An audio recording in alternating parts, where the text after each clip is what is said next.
construction. I'd like to call to order the Village Board regular meeting of May 1st, 2014, to order at 7:01 p.m.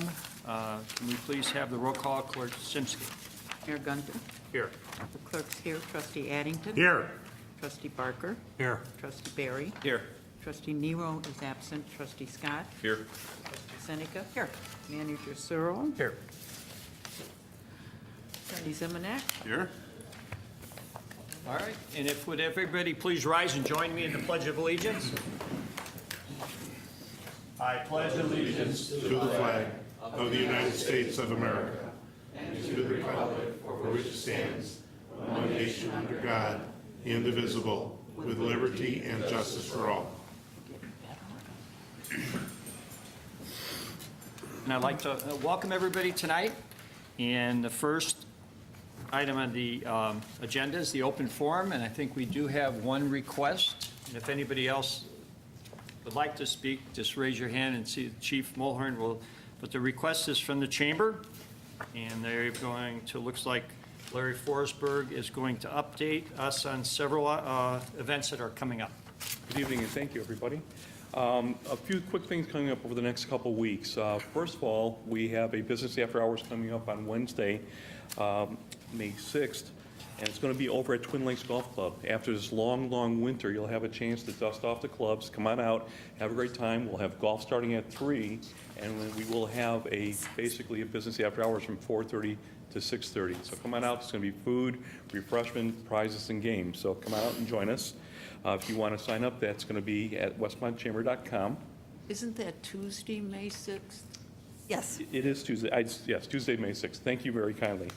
At Twin Lakes Golf Club, 3 o'clock golf and 4:30 for the open house. We also have a Family Fun Fest coming up at the Taiwanese Cultural Center next Saturday. This is a fundraiser for our educational foundation. Last year, they helped raise $3,000, every penny of which went to scholarships for Westmont area students. So we want to encourage everybody from the community to come out to the Fun Fest. It's kind of a taste of Taiwan. $10 a ticket gets you tickets where you can try all types of food, and there's plenty of games for the children, and that's from 11:30 to 3, and that's at 55 East 55th Street in Westmont. And last but not least, I'd like to mention that coming up at the end of the month on May 30th at Ty Warner Park is our Westmont Relay for Life. This is a very important event. It's an important fundraiser for the American Cancer Society, and they are still looking for participants for this event. Come on out and walk and spend the evening. They're also planning on being out at the train station on May 8th to help build awareness and look for funds and donations. And Leslie is right here, and who can speak to it also. I'm so right up here. You made it. I was pinch hitting for Leslie here Thank you tonight, so and she made much. it from a meeting. So we're just talking a little bit about the upcoming Relay for Life. So Well, I'll let you thank jump you. right in there. Hi. Fortunately, nobody showed up at my other meeting, so I was able to run over here and come to this one. Well, we do Relay for Life every year. There's 5,000 Relay for Lives across the country. And we do have one of them here in Westmont. It's May 30th at Ty Warner Park. Thanks to the generosity of the Park District, it lets us use the space. And the rain plan is the community center. If it rains, but it's not going to rain, it's going to be a beautiful day. We're going to get it all out of our system now. It's a celebration of cancer survivors. So we raise funds and awareness to for cancer research, prevention programs, and services to patients here in the community that need help. And we're looking for volunteers. We're looking to raise as much money as we can, so sponsors. We just added Mercedes-Benz of Westmont as a big sponsor, so we're proud of that. So anybody else that wants to join as a sponsor. And so volunteers, and we're also looking to see if we can do some publicity at the train station. So we're asking for permission to collect some donations and pass out flyers at the metro station. Larry's been very helpful with the rules and how we can do it, and we understand that we're not supposed to go on the platform. We have to be labeled clearly and not bother people as they're on the platform. So we'll follow all the rules, and we want to do it on Thursday, I believe a week from today, actually, May 8th, I think it is. And if it rains on that day, we'd like to have the next week as our backup rain plan. We were going to do it probably in the afternoon, maybe 4 o'clock or so for the afternoon commute to maybe 6:30 whenever the crowd is kind of done. And hopefully, it's a little bit of raising money, that's really good, but mostly just to pass out little half-sheet flyers so people know the date and can be invited to come to Relay. It's a fun event. We invite the whole community. We encourage people to sign up online. We'd like people to form teams of friends, family, and coworkers. But if they're not able to do that, they're just invited to come to the event. Survivors get a free dinner. The wonderful guys at NEAT are going to host that. They're going to donate the free dinner for the survivors, which is great. So it's a really fun festival. Kids activities. We got a great DJ. Uncle John's Music with their little ukulele people. They're going to come and be the music. So it's going to be a real fun festival, and we encourage everybody to come. It's an overnight event, but you don't have to stay overnight. If you stay just till about 11 p.m., there's a beautiful luminaria ceremony that we do to honor anybody who's been touched by cancer. But the majority of the event is fun and festive, kids activities, and it's just a great time for everybody. Leslie, you'll be on the north side of the tracks then, getting people as they come back from the city? Sure, wherever the people are, we'll go where we're allowed to go and where we think the people are. I'm just thinking at 4 o'clock, they're going to be coming back from the city. That's where your commuters will be. Yeah, wherever you tell us to go is where we'll go, where the people are, and we'll take advantage of the trains coming and when people are standing. We'll Right. offer them the information, and we'll have donation cans. We're not going to be overly pushy about the donations, but we'll ask people if they'd like to come to the event, and then if they offer to donate, that's great. Of course, we want to raise millions of dollars, but the real thing is to raise awareness, because when people get involved in the event, they want to be more involved, and the money follows because they get a passion for the cause. And so it really is going to be more about publicity than raising funds, so we won't be overly obnoxious to people. Just don't put anything on the cards, okay? And I think staff can take care of any permits or anything with you for that, so just check with staff. And where would they contact you if they want more information on the Relay? They can go on the event website, which is www.relayforlife.org/Westmont IL, like in Illinois, or they can call me. I'm really liberal with my cell phone number. People think that's kind of crazy, but they can call my office at 630-932-1151, or they can call my cell because I run around a lot, so I'm not always in my office, and that's 630-886-4168, and they can call or text on that line and get information about Relay or ask questions, and everybody's invited. It's for every age, and walking is optional. If you have a physical limitation, you can sit at a little campsite with lawn chairs, and it's a good time for everybody. It's a Just lot of come in fun. tomorrow and fill out the forms at the clerk's office. I will do that. Larry, I don't know, did you, I gave you all the letter and everything, or? Okay, I'll bring all that stuff tomorrow then. And Leslie, in the very, very, very slim chance that it does rain, would it be the junior high again? No, we tried that last year and that didn't work. They were very generous, but the space just really wasn't working. Small, yeah. So we're thinking that the gym at the community center would be a little bit bigger, a little bit better, but that's just a backup. It's like bring your umbrella and it won't rain. We're going to have the backup at the community center, and then we'll be out in Time Warner Park under beautiful blue skies. Yep. Yep. Thank you. Thank you, Leslie. Anybody else during open forum? Seeing none, then we'll move on to reports, and the first one is the mayor's report. And I think this evening, we're going to honor our Westmont Crossing Guards during our Public Service Week. And I'd ask our Chief Bullhorn, if you could please come to the podium. Evening, Mayor. It's our honor as the village and with the mayor and as the police chief to honor and recognize our school crossing guards. May 6th is Crossing Guard Appreciation Day. And we won't be here on May 6th, but we're here tonight, so we want to show our appreciation to our crossing guards tonight. I think we all can agree that this past winter, they've been out there this past year, but this past winter, they endured a lot more than they have in years past. And as we drive by in our cars and we're all warm in our cars and on those snowy days, they're out there in the snow for the safety of our children and so that they could provide a safe and secure environment for them to get to and from school. These crossing guards do an outstanding job to keep our children safe. They also help keep parents from having to drive their students and their children to school, which also saves on our environment as well. So with that, as we all know, The village several years ago subcontracted or contracted our crossing guard service out to Andy Frayne. And I'm pleased to say that all the crossing guards that we had at the time still stayed on as Andy Frayne crossing guards. And we thank Andy Frayne for their service as well. And at the end, I'll call their supervisor up. So I would like to call crossing guards up one by one. And if when you hear your name, please come up. Go up to the mayor. The mayor has a certificate for you. And then please stay there because we'd like to get a group photo of everybody all together. Because I know you're all at your crossings, you're all out on the streets, and very rarely are you all together. At least we don't get to see you all that often. We're all together. So again, first I'd like to call up Yolanda Austin.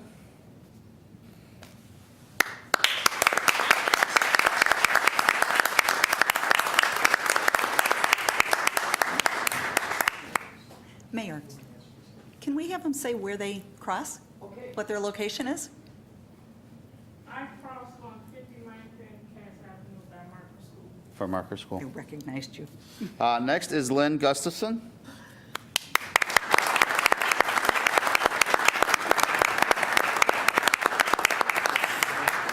And then you cross for? I cross at Cass and Richmond.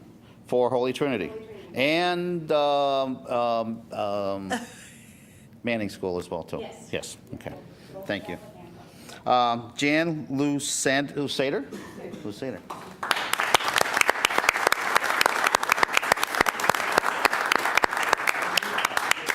I'm a substitute, so when one of these people leaves me, that's where I go. So I kind of get mixed up because I got to do it. She goes everywhere. Monica Lofton. Monica here? You can make it tonight. Jim McCrory.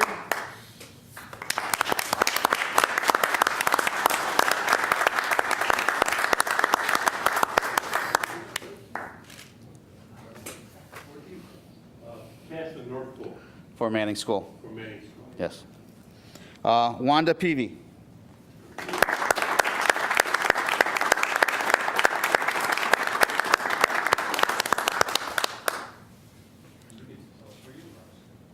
crossed at Burlington and Cass. For Manning School and Holy Trinity if they go back and forth. Yes. Cool. Marguerite Regan? Reagan?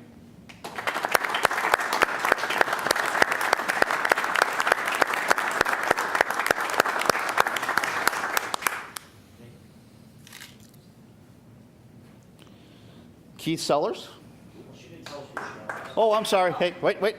I'm sorry. Cass and Quincy for Manning and sometimes Holy Trinity. Okay. Now Keith Sellers, I'm sorry.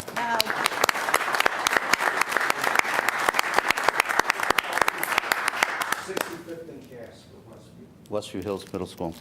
I will give you a little preface here also. Our next crossing guard is also the supervisor for the crossing guards. He's our liaison between the crossing guards, the village, and Andy Frayne. And that is Al Rohde. And Al is also a graduate of our Citizens Police Academy. He was one of our crossing guards for a while. And we recommended him in the supervisory role, and he's done an outstanding job. I don't know if you all agree. Okay, so with that, Al Rohde.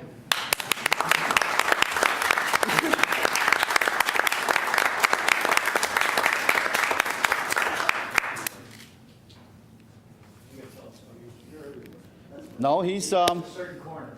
yes, he also, Al, where you are at?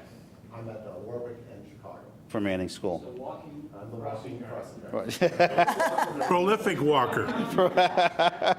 Yes. And with that, if I can get a group photo, and then if you could stay there, I'd like to call up Ed Millard. So Ed, if you want to come up, and Ed is from Andy Frayne and our liaison as well. So if I can. Ed, you mind getting the photo? Want in the photo?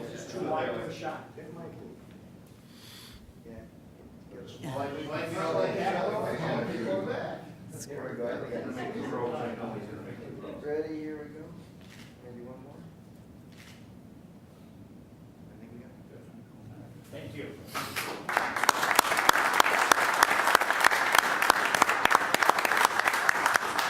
Just stay for a few seconds. Again, my name's Ed Millard. I am with Andy Frayne Services.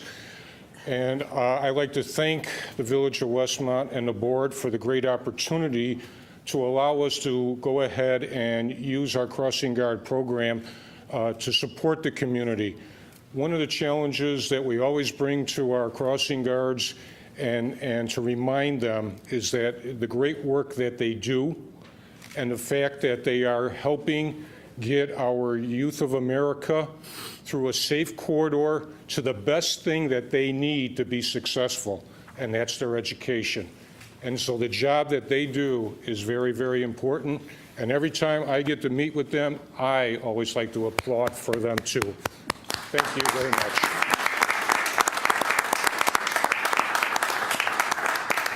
I echo Ed's comments. You guys do a fantastic job, no matter what the weather, whether it be pouring rain, hot sun, cold and snow.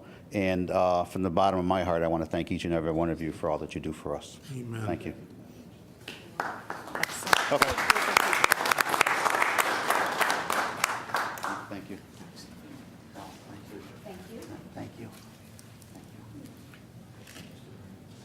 I think just to echo what Chief said is every one of these individuals were our employees before we contracted out. So very honored that they stayed on, and they do a tremendous job for our youth in the community.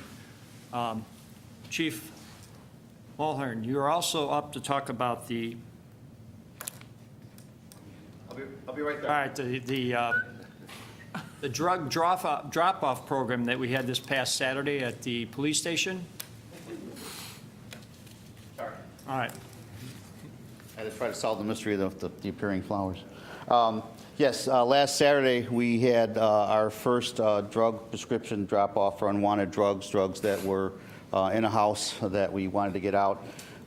We qualified this as an outstanding success.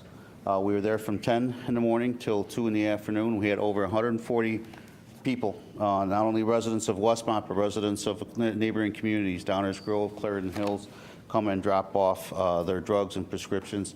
We collected 150 pounds worth of prescriptions, drugs, that would have gone into landfills, would have gone down the toilet into our water system, and they are going to be disposed of properly. I'd also like to acknowledge Westmont Pharmacy as well. We were unable, per the Drug Enforcement Agency rules, not allowed to accept liquids, patches, needles, and then we had a lot of people coming in with inhalers and creams, and we were unable to accept any of those. Westmont Pharmacy reached out to us and said that whatever we are unable to collect, that they will do this as a community outreach as well. And so we sent a lot of the people down there.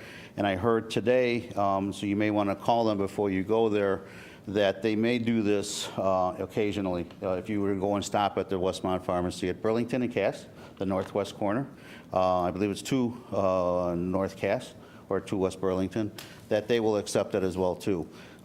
Because this was a success, the director of DUMEG, our drug enforcement agency, is going to let the DEE know that, we did an outstanding job. He also came out and visited us Saturday and was very impressed with our operation. And we hope for all the residents who ask when we're going to do this again. It's our understanding that the DEA will offer this opportunity again, and we will participate, and that'll be probably sometime in October. And we'll advertise that and get that out. So I want to thank everyone who came, and also as well too, thank Westmont Pharmacy for their assistance. Thank you, Chief. Thank you, Mayor. Next item I have is Employee Customer Service Award, and I'd like Manager Searle to just make everybody aware of this. Thank you. Like was mentioned earlier, when we were recognizing the crossing guards, we have Public Service Week coming up, and I'll be reading a proclamation about that in a few moments. And what I was asked to address tonight is a new customer service initiative that the organization is taking. As many folks know who's followed our budgeting process and the budgeting processes of many of our communities out throughout the region here and in the country, these have been tough times the last few years. There's been a lot of budget cutbacks. We've all been asked to do more with less, and all of our employees have done an excellent job in terms of stepping up and doing more with less people to help them, less resources than we've had in the past. And with this new program, what we'd like to do is to try to identify specific individuals. However, this year we had such an extraordinary situation with the winter that we had that we felt that our first winner actually should be a collective, and that is our public works folks. And many of us who have been here for a number of years and have heard the praises of our Public Works Department, not only just the street work that they do during the snow plowing, which was particularly challenging this year, but people tend to forget about the water department and the difficult conditions under which they have to work sometimes, and it can happen at any time on holidays. They're out there fixing mains. They've just done a tremendous effort. And so for the very first recipients of our Customer Service Appreciation Award, we want to give this to the entire Public Works Department. They take pride in what they do, and it shows. And we receive numerous compliments. I can tell you, and many board members have commented in the past about people that approach them. I can tell you people that know nothing about Westmont that will come here and visit that I've talked to on occasion during the wintertime. They will just rave about how the streets and how well they're kept. That's in part to the hard work and the dedication and frankly, the policy of this village board in terms of making sure that our folks have the great equipment and the supplies that they need to do to serve the residents. So we want to thank them. They've done a tremendous job for us this past winter, and they have done a tremendous job. I've been here for 30 years, and I can tell you without exception, driving through all the different communities that many of us do, there really is no comparison in terms of our streets when you drive into another community. They just do a tremendous job. We are working with local restaurants to try to help recognize the recipients of this new program. What we're planning to do, since we have a large group this first time, is we worked out an arrangement with Papa Pizarro, so they're going to be hosting a lunch event for our Public Works employees, and we will be there recognizing each of the individual staff members. So I wanted to announce that tonight, and this will be something you'll be hearing more and more about as we look, again, at recognizing all the hard work that our employees do. And I will talk about, in a few moments, when I talk about the proclamations, again, the Public Service Week proclamation, and we're kind of the theme is tonight, there's a lot of people that work in public service that their effort doesn't go recognized because people don't always realize that they do work in public service. And I think oftentimes the street folks do that. I certainly think the water people do because, you know, they're out there and they're doing their job and the water gets turned back on and they don't, you know, people don't see a disruption. The next thing I had under my item is to actually introduce the mayor's appointment to a new commission, actually an old commission that we brought back, and that's the Environmental Improvement Commission. And I can tell you again, from being here the many years I have, and I've had the opportunity to work with first the Recycling Committee, then our Environmental Improvement Commission, we have been blessed with having residents who have tremendous educational credentials, work experience when it comes to dealing with environmental issues. And we have a gentleman, and I'd like to, I guess, have him come forward here, and I don't know, get a picture with the mayor. Aaron Spencer from 427 South Warwick. I asked for a little information on his background from our communications director, and I've got a very lengthy resume. This man has done a lot. He's very well qualified. He's currently a wildlife biologist. And I'll admit my ignorance here. I did not know that such a position existed at O'Hare, but I can certainly see why that's necessary, and it's got to be a very difficult job, and you've been there several years doing that, and you have a whole history of working for different federal agencies as a wildlife biologist. And your original education was with Michigan State University, where you had a Bachelor of Science major in fisheries and wildlife. And I'm not going to read the number of certificates that you've earned over the years. And I just want to say, again, I feel very lucky that we have somebody who's willing to step forward with this new commission, with these kind of credentials to help lead this new commission. And I don't know, maybe And I if you'd think like the to. commission, talking to Larry McIntyre, they were in complete agreement that this was the right choice to lead the environmental commission. So my appointment, I'd like to appoint tonight and give you an opportunity maybe to say a couple things. Well, thank you. I'm not quite as blowhardy as my resume looks.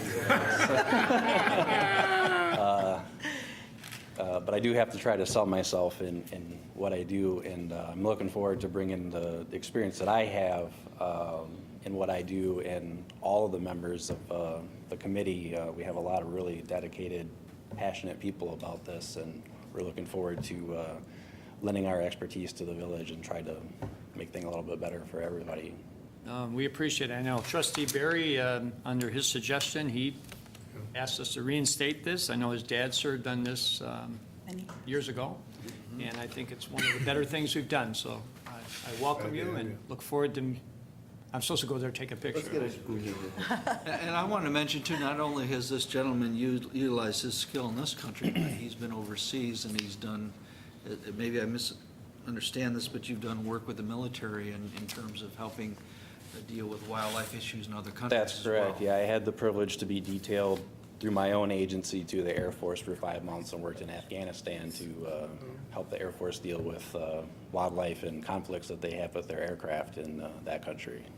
Interesting, very interesting.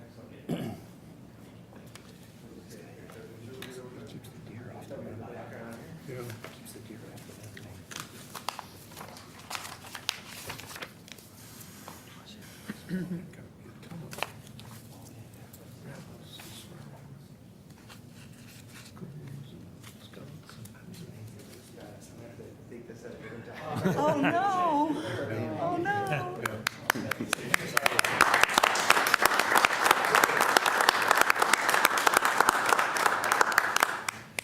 Again, thank you. And while I'll continue to ask the manager if he has anything else under his report, and then we'll go back to the clerk. I am done for now. All right, under reports, the clerk, I'm sorry. No, I'm sorry, go ahead. Okay. Getting things out of order next when we get to the proclamation. Okay, all right. Clerk Simsky. Okay, well, first of all, we all want to congratulate the mayor and his adorable wife, Tony, on their granddaughter, Sophia, Thank you. born a week ago yesterday. She brought the Blackhawks in. She came just in time to win that game for us. And moving on, I want to talk about the Red, White, and Barbecue on May 23rd, 24th, and 25th. This year, the Lions Club invited Rotary to join in helping them with this, and it'll be a nice service organization joint effort, and I appreciate them asking us. And on Sunday, May 25th, the Race to the Flag will take place, which is for St. Jude's Hospital for leukemia-stricken kids. And after the race, there will be a pancake breakfast, which the entrants in the race will eat at free. I don't know what you charge for people, $5 for people that aren't in the race. For more information on the race, you can go to www.racetotheflag.org, and you can get all kinds of information. Pre-registration will be accepted until 3:00 p.m. on May 21st. So please come out and join the race. It's a very worthy cause, and it's a lot of fun. A lot of us have walked it. Some of us Many aren't times. runners, In but the we fog, walk. in the rain, in the... So. That's up at Ty. It starts off. Not going to rain. Right, it's at Ty Warner, our beautiful park, so it starts there and goes through Oakwood, and they've okayed it, so it's a really nice event. And next, I want to announce that the library board has hired their new director. They voted unanimously at an open meeting on Tuesday to appoint Julia Cohn as the new permanent library director. The previous director, Christine Kuhn, resigned in October after 12 years of dedicated service. Cohn served as the Westmont Public Library as the assistant director and as a reference librarian after receiving her master's degree in library and information science from Dominican University. Her history of excellent service to the staff and residents of Westmont helped solidify her as the right candidate. The board is confident that Julia is the best choice for Westmont at this time as we would continue with our current strategic plan. Amy Porter, the board president, announced. Julia is service-minded, very organized, and a great communicator. She is a natural at building consensus with the staff and reaching out to the village, schools, and community. High on Cohn's list of priorities are remodeling the adult services area to include more community meeting space, implementing self-checkout units for a seamless visitor experience, and opening a digital media lab. Cohn said, "I am honored to have been selected as the director of the Westmont Public Library and proud to be a part of this talented team. I am looking forward to serving with the board, the staff, and the residents to bring the best library service to the community of Westmont." So we all congratulate her on her. I think they've made a wise choice. So that's it for me. All right, attorney. I have nothing tonight. Good, and the manager already talked, so we'll go to trustees. Trustee Seneca. Thank you. I have just a couple of things. Since I missed the last budget meeting, I just wanted to say thank you to staff. I'm sorry I wasn't here to vote. Had I been here, it would have been a resounding yes. I look to you, I look to our staff for their expertise. You're truly the experts. If you tell me you need something, I believe you. If you tell me you'd like something, but you can let it go this year, I believe you. And I just want to say thank you, and I'm really, really excited that we were able to give you all a very modest raise, and to say thank you to the employees that worked on the insurance committee, because they basically saved some money for the taxpayer. So just a big thank you, and I just wanted to get that out there. Also, the Knights of Columbus this Saturday will have a Cinco de Mayo party. It's going to be from 5 to 8. It's all-you-can-eat tacos for $10. They do a great big taco bar, Greg Pill. It's great for $10. It's a great family event, so I urge you to go out there. And then the last thing I have is several of us today were able to attend the McGrath Acura Operation Support Our Troops event. And it was really, really, it was a wonderful event. We had a Medal of Honor recipient there. Gary Sinise, who is an Academy Award-winning actor. He actually played Lieutenant Dan in Forrest Gump. I know we all remember that. It was just really, really good. Operation Support Our Troops raises money for exactly that, to support our troops, and Gary Sinise is really, really into that. Along those lines, he will be having his 9th annual concert at Cantigny on July 19th, rocking with the troops, and his Lieutenant Dan Band will be there. The cost of the ticket is $25. It was interesting, we learned today that the $25 cost of the ticket is the amount it takes in terms of postage to send one care package to a serviceman. So if you go to this, you're really doing a good thing, and very, very impressive. It was wonderful for Westmont because we had Fox News there, WGN, Channel 7, a lot of media. And I really want to say thank you to Deshaun McKeef and Acura, as well as Operation Support Our Troops. It was great, and we all had a really good time. That's all I have. Thank you. Thank you. Trustee Barker.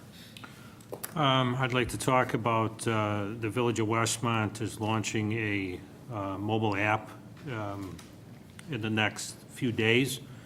It's called Discover Westmont Mobile App and Business Database. The local business community is getting on board by creating special coupons for the month of May and June that will be featured on this app.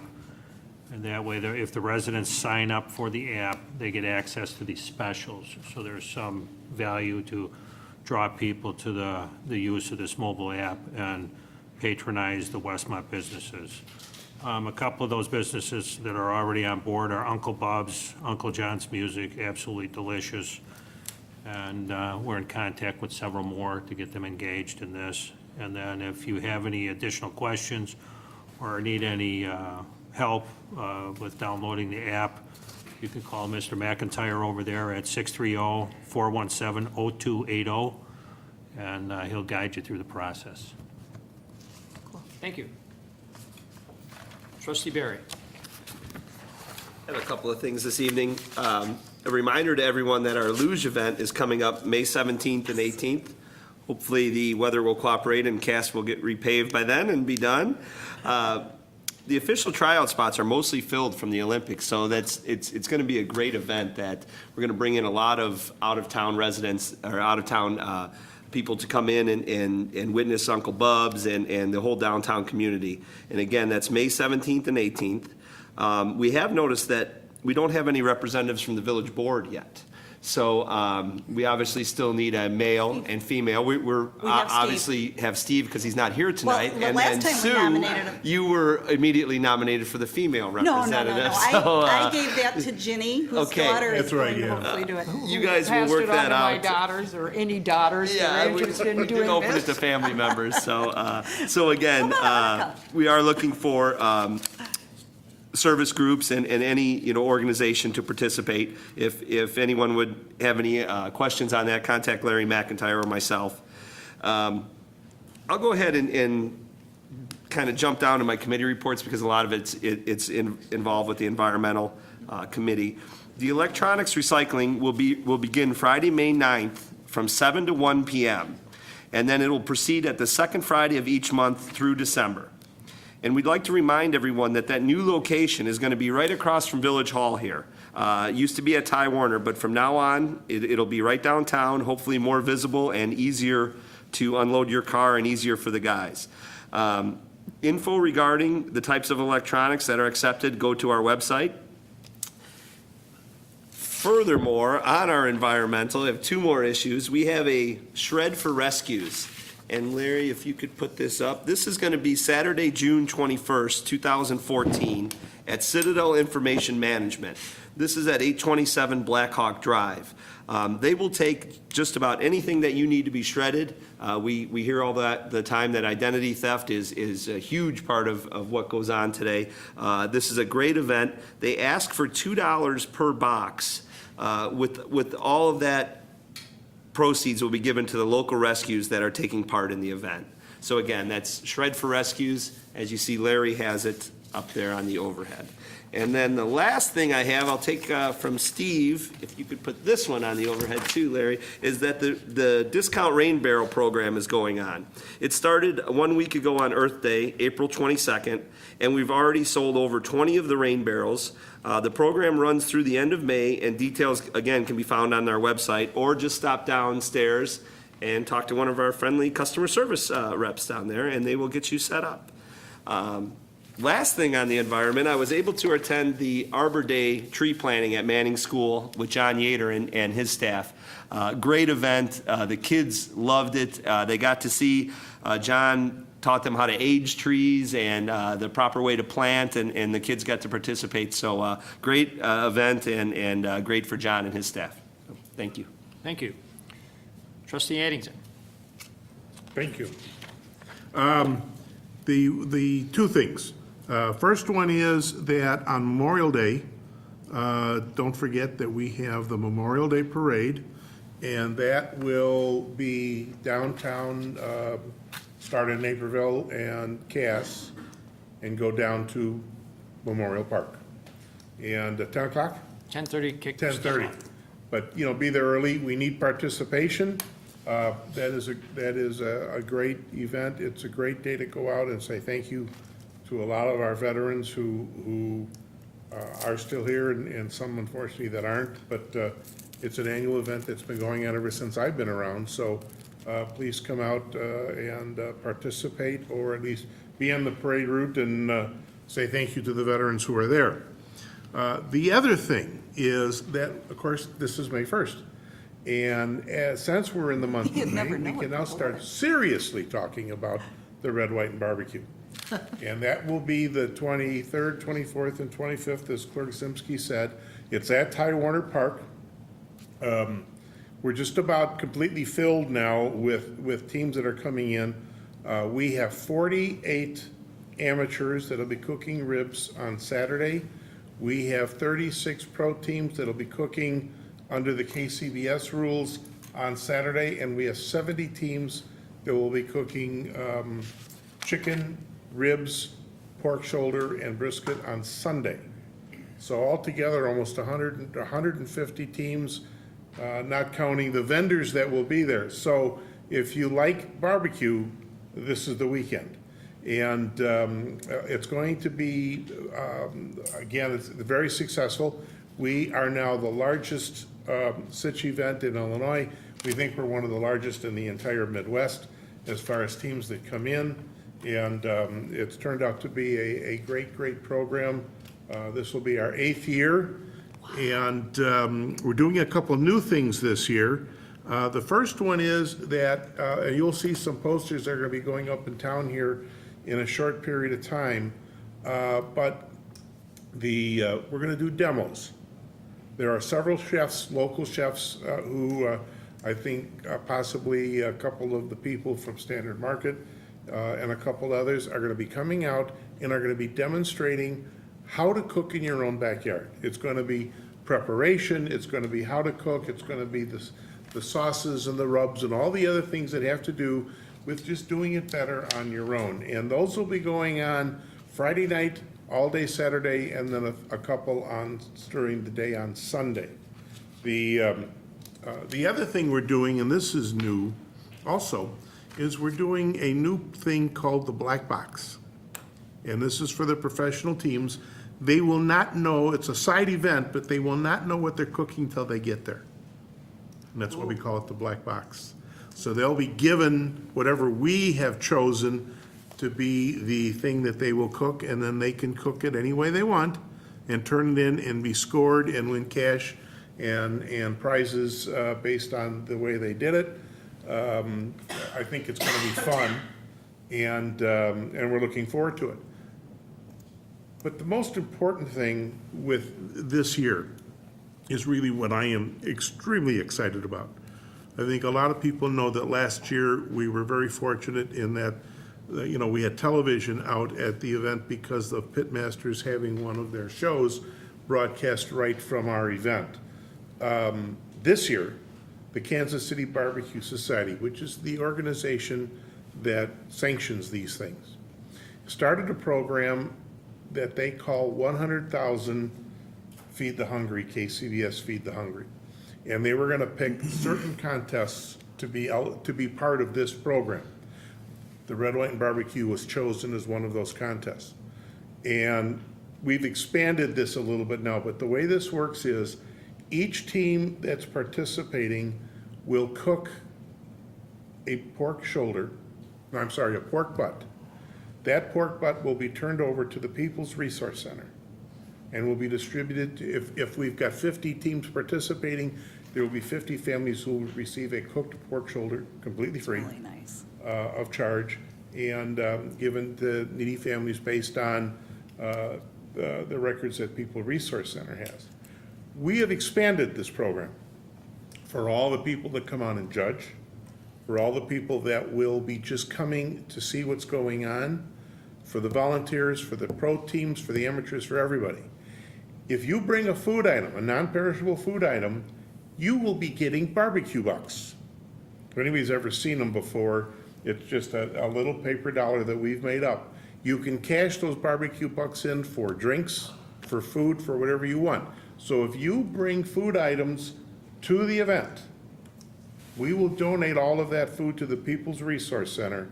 And as a thank you, we will be distributing to you based on how much you bring, 1 or 2 or 3 or whatever barbecue bucks. And we think that this could be an unbelievable program. I'm looking forward to it. And, name of the game is, this is what the Lions Club do. And this is a Lions Club along with the Rotary Club. And this is what we do.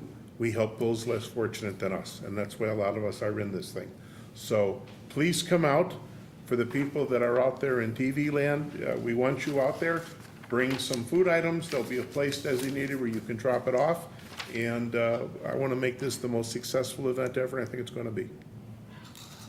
Gets bigger every year. Thank Yeah, you. it does. More attendees every year. It's a great event. It's amazing to me. We started this thing at the suggestion of Mark Link.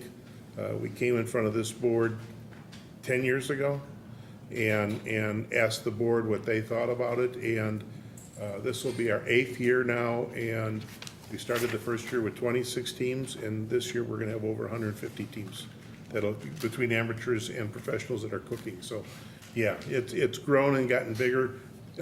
Watch all the things because there's music every day. There are barbecue vendors and other vendors out there. It's a fun weekend. It really is. So please come. And that's it, sir. Thank you. Trustee Scott. Thank you.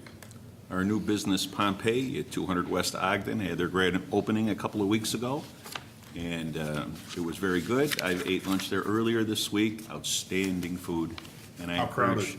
It was packed. I know. I have hardly, Parking can be a problem, but yeah, I'm I have telling hardly you, gone by there at peak hours where the parking lot hasn't been full. just been tremendous. Yeah. So we encourage everyone to go try Pompeii. They'll be happy that they did. We also want to thank Brian from Harmony Hair for assisting with the coordination of the first Health and Wellness Expo that's going to be held at St. James Crossing. The date will be Sunday, June 22nd. It's the week after Father's Day. The event will include a walk with the mayor at Ty Warner Park to kick things off. There will be activities at St. James Crossings from 10 a.m. to 1 p.m. And look at the village website for further details.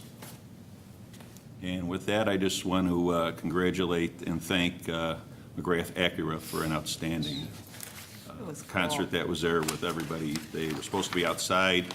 They put it inside. It was just tremendous. Just thank you very much for everything that they've done. You want to hold up the bottom of your pink tie so people can see that? Well, my granddaughter put her foot on it, so. For some of us who are longer of tooth, who have watched Ron's kids, Ginny's kids, some of you watch them, my kids, it's amazing where these young people have gotten to. And I can't believe that both of yours are married. And now you're a grandpa. Well, she got married and pregnant right away, so I got Well, right order. 9 months and 3 days, so. All right, well, thank you. We have some committee reports. We'll go right back to Trustee Addington, Administration and Finance. Yes, our committee has been busy. We've been meeting and even having a couple of side meetings. And one of them you saw the culmination of, we're still doing some work on it, but this idea of this customer service recognition is something that's been talked about, and we're putting together some more information. Eventually, what we're hoping for is to get to the point where somebody or a department or a group of individuals, whatever the case might be, gets recognized every month for just giving the outstanding customer service that we know all of our employees give all the time. And it's just going to keep evolving.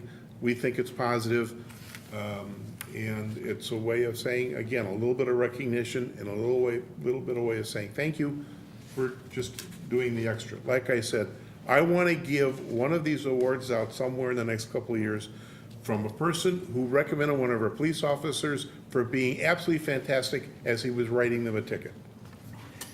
If we can get their chief, we can do anything. But we're going to keep working on it, and this was just the beginning of what you saw tonight.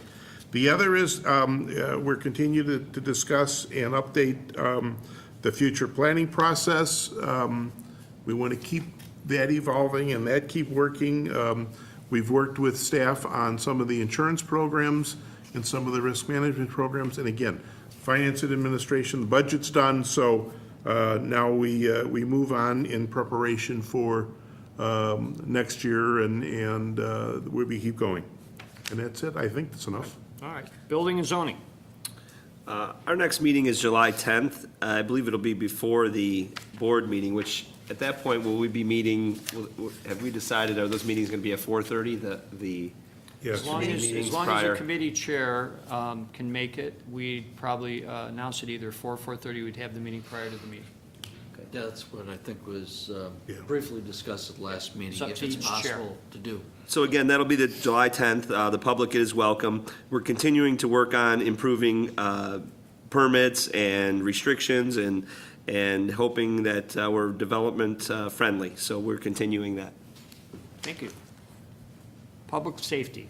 Thank you. Had a public safety meeting before this meeting. Some of the things we talked about, we had a pretty long agenda. The police department updated us on Concealed Carry Act and the enforcement of that. We had a really, really good, a good conversation about the unlawful use of electronic devices in cars, i.e. telephones. It was really interesting, and what I took away from that was, if you need to use your phone while you're driving, you literally do have to pull over, put the car in park, be out of traffic, and in that scenario, you will not be ticketed. If you're just holding it in the car, you're subject to a violation. So we've had several violations. We went through kind of an educational time for the first couple of months, and we're pretty reasonable with people, the best we could be. But now this law has been in effect for a while, so we're getting a little bit, more tough on it. And with the fire department, we talked about their current hiring of certified part-time firefighters and paramedics, and I think the number was 5, Chief, that we're bringing on board. We will also be looking to bring on candidates for the candidate program hiring process, and that's when we actually hire them without the experience. They go through and get their firefighter 2. These people may already be a paramedic, but they need their firefighter certification. The interesting thing about that program is the ones we have in place, we've had for a long, long time. So as residents, we can sleep well at night knowing we've got wonderful police and fire. And I doubt that we'll have a meeting in the summer unless something comes up. But as always, the public's invited to come to these committee meetings and encouraged to. And that's that for public safety. Thank you. Public Works. Steve's not here. That's Steve. We'll skip that one, all right. Public Information. Our next public information meeting will be May 29th at 5:30 PM. So, and I have to tell you about the community garage sales, which are Friday and Saturday, August 8th and 9th. Participants can sign up online or call Westmont Special Events 630-829-9378. Typically, people need a garage sale permit, but during these 2 days, this special sale, no garage permits are needed. So we just would like them to sign up so we know they're doing it. Good. Thank you. Code Enforcement. Yeah, I'd just like to report that I'm sure a lot of the residents have noticed that there's actually progress being made on the old Clark Station. There is a fence around that property now, and the owners are taking steps to do what they need to be in code compliance, and we hope that it'll make that property more attractive for an investor. Thank you. Thank you. Moving on the agenda to agenda item 6, items to remove from the consent agenda. Are there any requests from the board, members, to remove any of the items from the consent agenda? I just want to show you, there was an error in the minutes, and we left off, or I left it off, it was my fault, that you will start at 5 at Tracy's for your after hours. I think with putting May 5th, I forgot to put 5 to 7, then I just got the 7 in there. So. And May 5th, Monday night, there will be a mayor after hours at 5 PM at DJ's. So the minutes will reflect that. So seeing if no one wants to remove anything, Manager Searle, would you please read the consent agenda? It was my mistake. That was from our last meeting. April 17th. Okay, so under the consent agenda, the board will be approving minutes for the meeting held April 10th, 2014, and the revised minutes for April 17th, 2014. And as was pointed out by the mayor earlier tonight, Happy New Year. This is the beginning of our new fiscal year. So we're on fiscal year number one, finance ordinance number one. The amount is $807,075.51. Under purchase orders, we have PO 11033421 to Dorner Company for $5,385. This is for water department products involving valves and pump repairs. Then we have PO 11033422, which is to Affordable Roofing, Inc., $9,470. That has to do with re-roofing the water department. We have purchase order 11033461 to Civic Plus in the amount of $11,170. This is for our fiscal year 2014, 2015, the new one, website hosting for our website. Then we have purchase order 11033460 to SunGuard Public Sector, Inc., in the amount of $36,660.72. This is a software program, and it's our annual licensing fee, I believe, our maintenance fee for the software that we use in conjunction with the dispatch center, the consolidated dispatch center that we have with Downers Grove. Then we have purchase order 11033415 to HD Supply Waterworks in the amount of $42,000. This has to do with meters and our meter exchange program. Then we have purchase order 11033370, Conservation Design Forum in the amount of $157,755. This has to do with the green infrastructure feasibility study that the board had talked about initiating this year. It's been talked about several times in several different meetings, including committee meetings. Then we have purchase order 11033465 to the Village of Downers Grove in the amount of $626,988. This is our portion of the annual salaries for fire and police dispatch per our agreement. And the total amount of purchase orders is $889,408.72. The total of the purchase orders in the finance ordinance is $1,696,484.23. Next, under the consent agenda, we have proclamations, which I will read. The first one is Public Service Recognition Week for May 4th through May 10th, 2014, in honor of the millions of public employees at the federal, state, county, and city levels. Whereas Americans are served every single day by public servants at the federal, state, county, and city levels, these unsung heroes do the work that keeps our nation working. And whereas public employees take not only jobs but oaths, and whereas many public employees, including military personnel, police officers, firefighters, border patrol officers, embassy employees, healthcare professionals, and others, risk their lives each day in service to the people of the United States and around the world, and whereas public servants, including teachers, doctors, and scientists, train conductors, astronauts, nurses, safety inspectors, laborers, computer technicians, and social workers, and countless other occupations, day in and day out, they provide the diverse services that are demanded by the American people of their government with efficiency and integrity. And whereas without these public servants at every level, continuity would be impossible in a democracy that regularly changes its leaders and elected officials, therefore I, the mayor of the Village of Westmont, do hereby announce and proclaim to all citizens and set seal hereto that May 4th through 10th, 2014 is Public Service Recognition Week. All citizens are encouraged to recognize the accomplishments and contributions of government employees at all levels, federal, state, county, and city, and that's passed this day, May 1st, 2014. The second proclamation I have is National Police Week, which is May 11th through May 17th. In 1962, President Kennedy proclaimed May 15th as National Peace Officers Memorial Day, and the calendar year in which May 15th falls as National Police Week. This was established by a joint resolution of Congress in 1962. National Police Week pays special recognition to those law enforcement officials who have lost their lives in the line of duty for the safety and protection of others.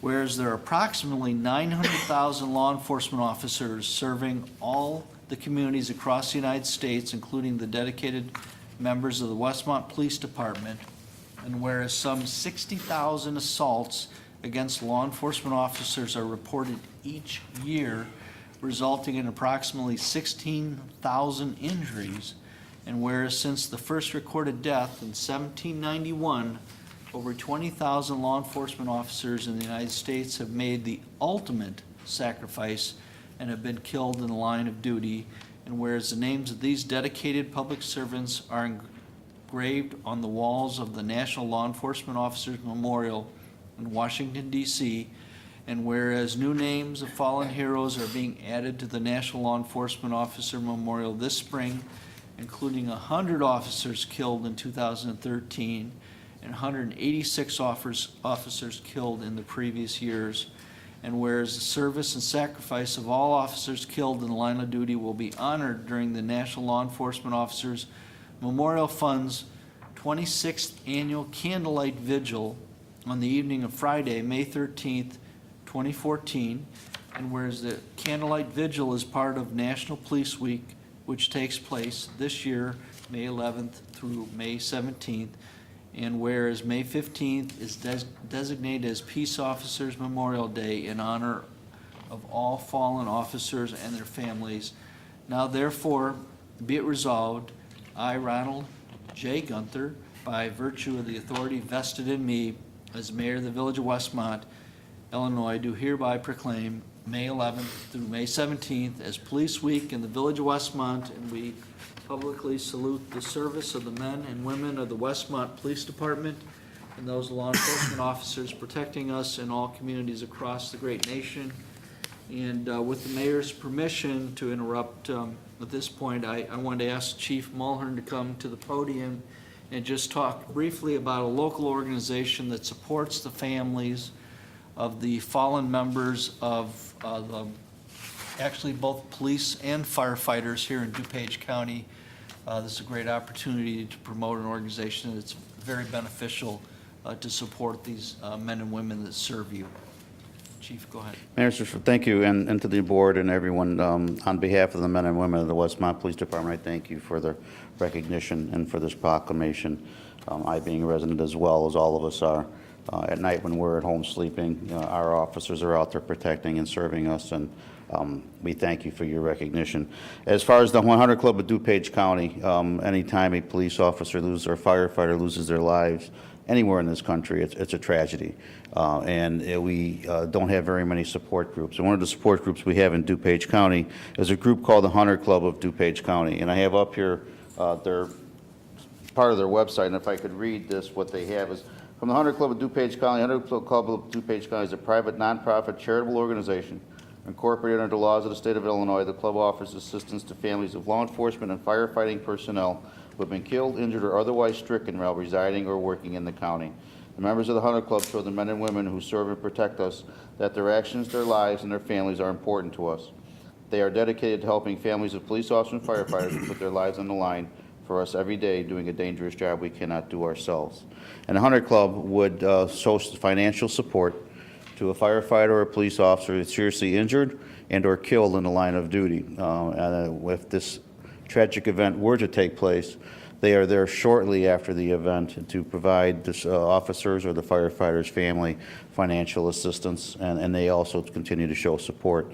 And on behalf of all, again, the men and women, not only of the Westmont Police Department, but for Chief Weiss and the Fire Department, we thank them for their continued support and being there for us, being a support group for us. They are always constantly looking for financial assistance. They're looking for donors. They're looking for participants. They have an annual honors award where 2 years our officers have received awards of valor from the 100 Club. So if anyone is interested, like more about the 100 Club, they can do more, research more by looking on the web, by going to all spelled out 100 Club, HUNDRED Club, CLUB of DuPage, all one word, or just Google the Hunter Club of DuPage County, and you can learn about that fantastic organization. And thank you for your support. Thanks, Chief. And the last thing I had to add, or to comment about regarding what's on the consent agenda is something we've already talked about tonight, and that's the community event at McGrath Acura, 400 East Ogden. The board to consider an ordinance granting a sound amplification permit on a retroactive basis for this special event that they had this afternoon. And as we've talked about already, it was an event to honor military vets and their families, and there was a live band performing. And because of the timing as such, we put it on the agenda to retroactively approve that. That is all the things. Okay, do I have a motion to approve the consent agenda as read? Motion to approve Addington. Second, Seneca? Okay, motion's been made and second to approve as presented. On any questions? Anybody from the audience? I'm sorry, I was. Well, the motion was made by trustee Addington, the second was by trustee Seneca to Thank you. approve Sorry about that. as read. Any questions? Seeing none, roll call, please. Trustee Addington? Yes.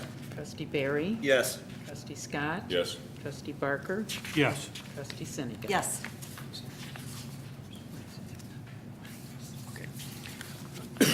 Since there is no unfinished business, we'll move into new business. A, TIF and Economic Development Consultant Services. Board to consider an ordinance approving the following agreements with Eilers to act as consultants. 1, agreement for tax increment financing, TIF, annual reporting and joint review board services. And 2, agreement for economic development consultant services. Manager Searle. Okay, with the recent adoption of the 2 TIF districts, the village is required to file annual report and hold joint review meetings. The payments to a consultant are based on the hours worked, and they are not to exceed $4,500. The village has and will continue to approach developers interested in using the TIF funds, and part of the service that this consultant will provide will help us analyze the actual cost-benefit value of these types of projects to the village. And obviously, when you use TIF funds and you have a TIF district, there's often discussions regarding economic incentives, and this expertise will be valuable to us in helping negotiate with the developers. So the cost is based on time worked and can vary by project. Finance Department, after contacting multiple vendors for quotes, the staff is recommending Eilers and Associates, and our Finance Director, Spencer Parker, is at the podium. If the board has any other additional questions, he'd be happy to try to answer those. Do you have anything to add, Spencer? I think Manager Searle really covered kind of the big points. There's the 2 different aspects of the services that we're looking to contract with Eilers to provide. And the first one is sort of the annual required reports, getting those done. We think that's especially important the first couple of years, make sure we're on track with it and following the procedures and reporting everything as it needs to be reported. And then probably more importantly and more exciting and interesting would be their assistance in working with developers who are interested in doing things in our TIF areas. I know we've had, as other developers previously have talked with us about different projects and things, they've, asked us, who are your TIF consultants? And, they're interested in working with TIF consultants and, being able to work with us. And so we're excited for the opportunity to be able to work with Eilers. We've talked with a couple different firms, and we're really convinced that Eilers is really the right choice and that we're excited to work with them. We have Maureen Berry here from Eilers, who's here, in case you have any questions about them, wanted to introduce her to you. I'm sure you'll be seeing her more, assuming that this is passed. I don't know if there's any additional questions. Is there anything she'd like to add? Certainly. Thank you. My name's Maureen Berry. I'm a financial advisor with Eilers and Associates. Our company is independent financial advisors serving local governments in Illinois, Wisconsin, and Minnesota primarily, but we serve exclusively local governments. So we hope that gives you some peace of mind that when we sit down with the village at the table with the developers, we want to make sure that we're serving your interests and your interests alone. So thank you for selecting Eilers. We're pleased to have been chosen by you, and we look forward to developing a relationship with the village. Okay. Thank you. Do I have a motion to approve the ordinance? Motion approved, Scott. Second, Addington. Motion been made and seconded to approve as presented on the question. How long have they been in business? Since 1955. Sounds good. And then the other, That's when you were born. It's exactly. are you currently working with other municipalities in this area? We do. Well, we do a lot of different types of services, so depending on what type of service you're interested in, we help a lot of local governments issue debt.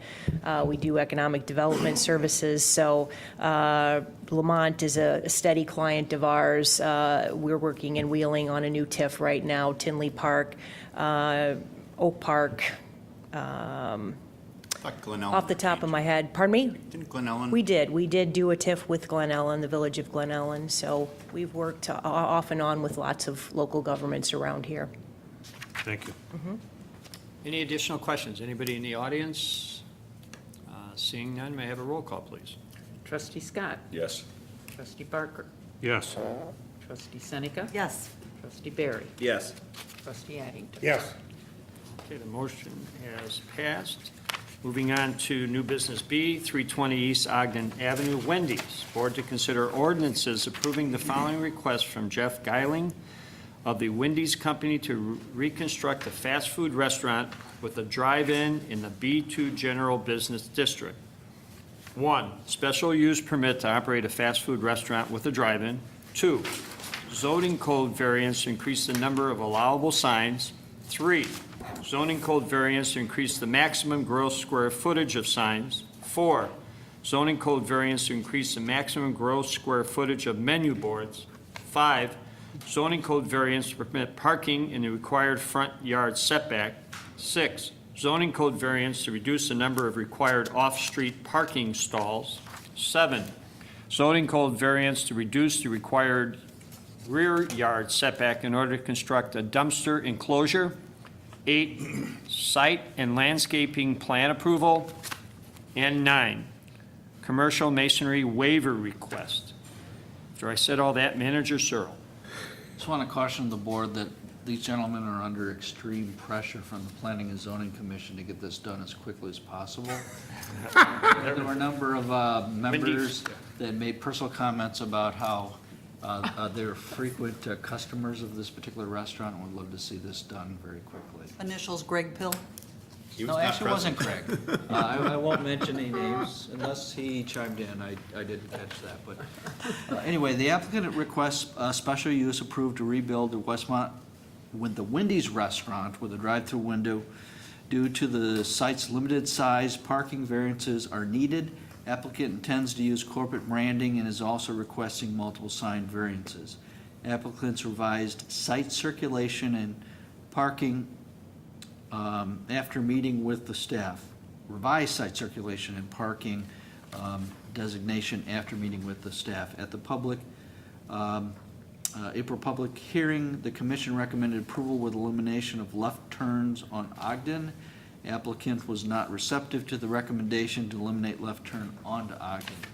The recommendation from the traffic consultant has included a memo addressing their recommendation. The commission is pleased that the restaurant remains in Westmont and is meeting the comprehensive plan with a new monument sign and improved corridor landscaping to kind of match what was recommended with our recent study. And that we have petitioners here to answer questions. And if you would, state your name and the floor is yours. All right, thank you. My name is Jeff Miller with Watermark Engineering. We are the civil engineers and planners and landscape architects on the project for Wendy's Corporation. And with me, I have the owner's representative from CB Richard Ellis is here, Johnny Corey, and then the architect, Ben Westergaard, Wallen and Gomez is here to help out, and then Ken Price from our office, he's the landscape architect. So we have our team here should you have any questions. We did have a positive recommendation from the Plan Commission, and then, but at the end of that recommendation, there was a request to reduce our access to Ogden Avenue, to not allow left turns out.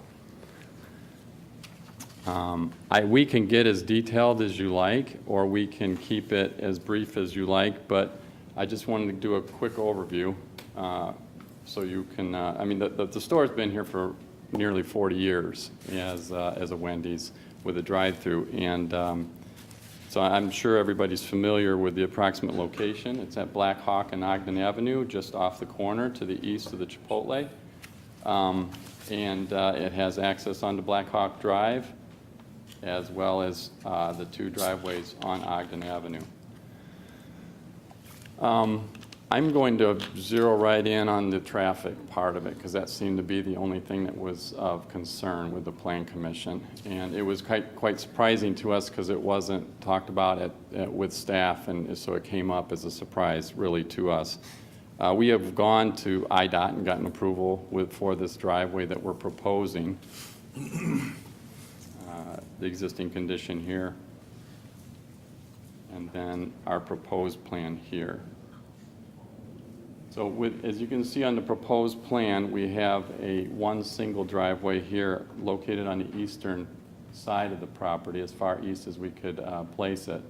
And the other driveway used to be in this location on the western side. Now, it was an exit only, but we could make full movements right out and left out at that exit, and then there was an entrance only. And if you're familiar with the site, you know that in this area here, there's landscaping now, so you cannot do this maneuver, which when you enter off of Black Hawk, that's a problem, because if you can't get to the drive-through. And approximately 70% of the traffic that comes to the store wants to go to the drive-through. So that actually put an additional burden on Ogden Avenue to make that quick turn to get back into the drive-through if you're not real familiar with the site. So we responded to IDOT by closing off the western driveway and providing just the eastern driveway, but basically it's a combined driveway getting us the same access that we have on Ogden today, but we're moving it to the east to keep it out of the influence of the existing left turn lane that's there. I'll go back to the existing condition. This is the left turn bay westbound onto Black Hawk. So by eliminating this driveway and moving it to here, we're staying out of the influence of that left turn lane. So we felt that was a vast improvement upon what was there today. IDOT agreed with us, and so did Lou Abuna from KLOA as a traffic engineer, and he provided the memo that I believe you all got in your packets addressing this driveway, and he came up with 5 internal reasons why this would be a good enhancement to this function, and then 6 external reasons, if you will, on how this would enhance the traffic flow to this site. And as we look up and down, one of the things I just wanted to highlight is you look up and down the street along Ogden, there has been many improvements on sites that have been improved in Westmont and neighboring communities where they have done that. They've consolidated those driveways to get it down to one so that you have those less conflicts. And I believe that's what Wendy's is doing as well, to be consistent with that. There are several businesses there that don't, but they haven't been redeveloped and probably will be asked to at that time. One of the major things, as I was explaining earlier, is when you come off of Black Hawk and you go to get to the drive-thru, you can't. You would have to do something crazy in the parking lot to do that, or you'd have to come back out on Ogden to queue back up into the drive-thru. With our new plan, we're defining this driveway too, which I'll get into in a minute, but we're allowing that circulation to happen without having to burden Ogden Avenue, and that creates a lot of conflicts that are unnecessary on Ogden Avenue as well. So what I wanted to mention on this driveway to Black Hawk, when you approach that from the south, coming off of Ogden, which I think a lot of people do, they use the traffic signal to turn left, which is a safer movement. They see the sign, there's an enter-exit sign here, a single one on the south side of that driveway, and when you're approaching it, it says exit. And so you almost think like you can't turn into that driveway. So staff has asked us to basically redefine this driveway, make it look like a two-way driveway, and give it some definition via striping and then curbing the sides of it, and putting additional a directional signage there to say this is both an enter and an exit, so it's clearer to the public to get in and out. And I think that'll have a vast improvement on the site circulation as well. And we do have access to Blackhawk, which is a benefit for, you know, any site on Ogden. They have an access to the side street and a signalized side street as well. So we feel we have a very good, we've very much improved this circulation on this site from a traffic standpoint and a safety for the people that are using the Wendy's restaurant, as well as those that are using Ogden Avenue. And so with that, I will conclude what I'm adding to what the Plan Commission is recommending, but if you have any questions, we are all here to help out with that. I'd ask staff if they have anything to add.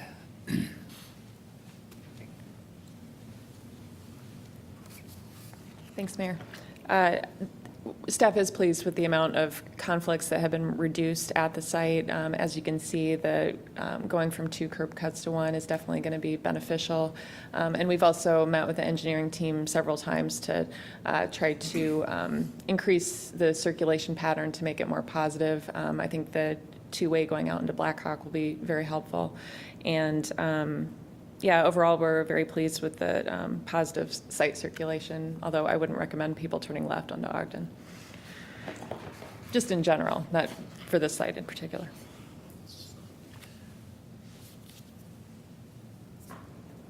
Well, I've got about 1, 2, 3, 4 ordinances I'm going to have to ask motions for, but do you want to ask? Go ahead. First go to the public, if you don't mind. If anybody from the public has any comments, questions?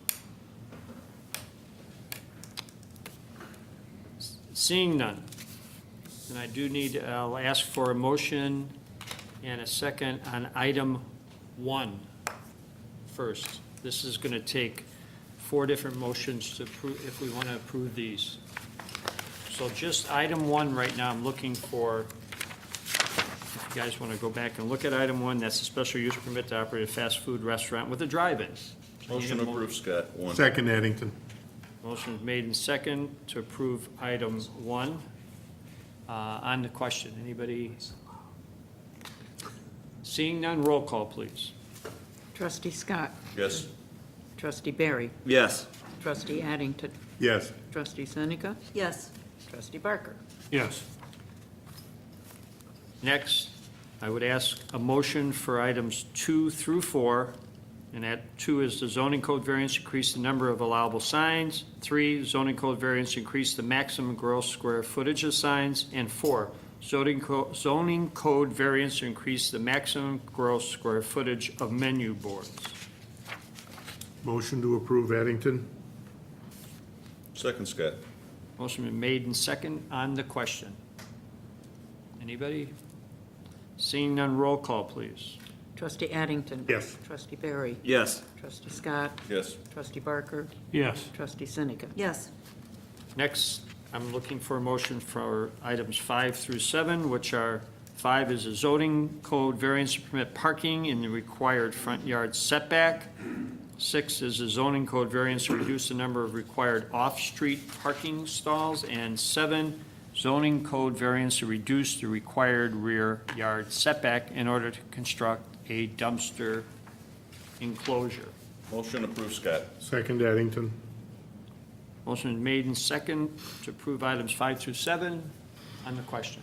Not sure this is the right place to comment on this, but for me, I'm actually fine with a left turn out of there. I look up and down Ogden, we've got the car dealers, I believe Chipotle, I believe they have a left turnout. Yes. It's not that close to Blackhawk. People turn left on Ogden Avenue every single day.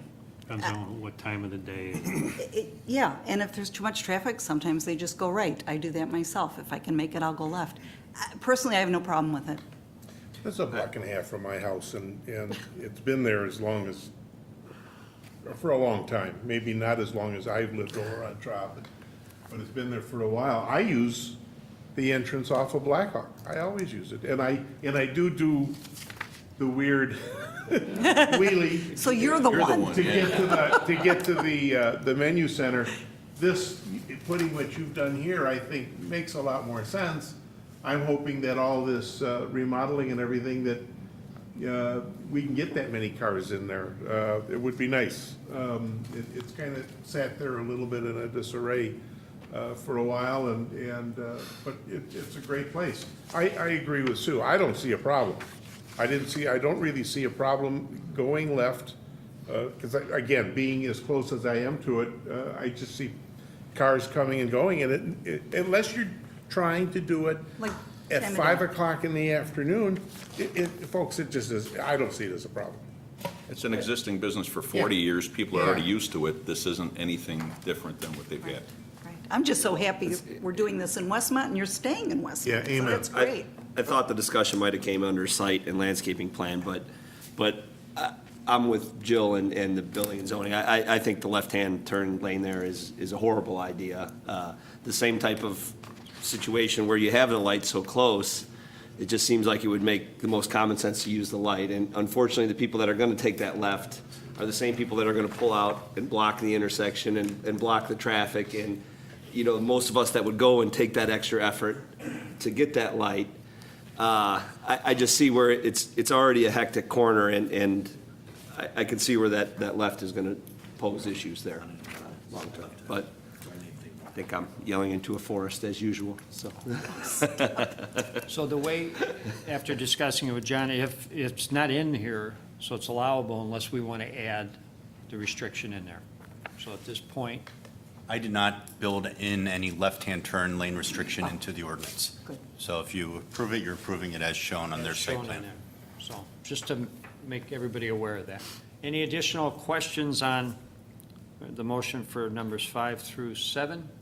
Anybody from the audience? Seeing none, roll call, please. Trustee Scott. Yes. Trustee Barry. Yes. Trustee Addington. Yes. Trustee Seneca. Yes. Trustee Barker. Yes. All right, then the last motion I'll be looking for is for items 8 and 9. And 8 is site and landscaping plan approval, and 9 is the commercial masonry waiver request. Do I have a motion? So move Seneca. Second Addington. Motion is made second on the question.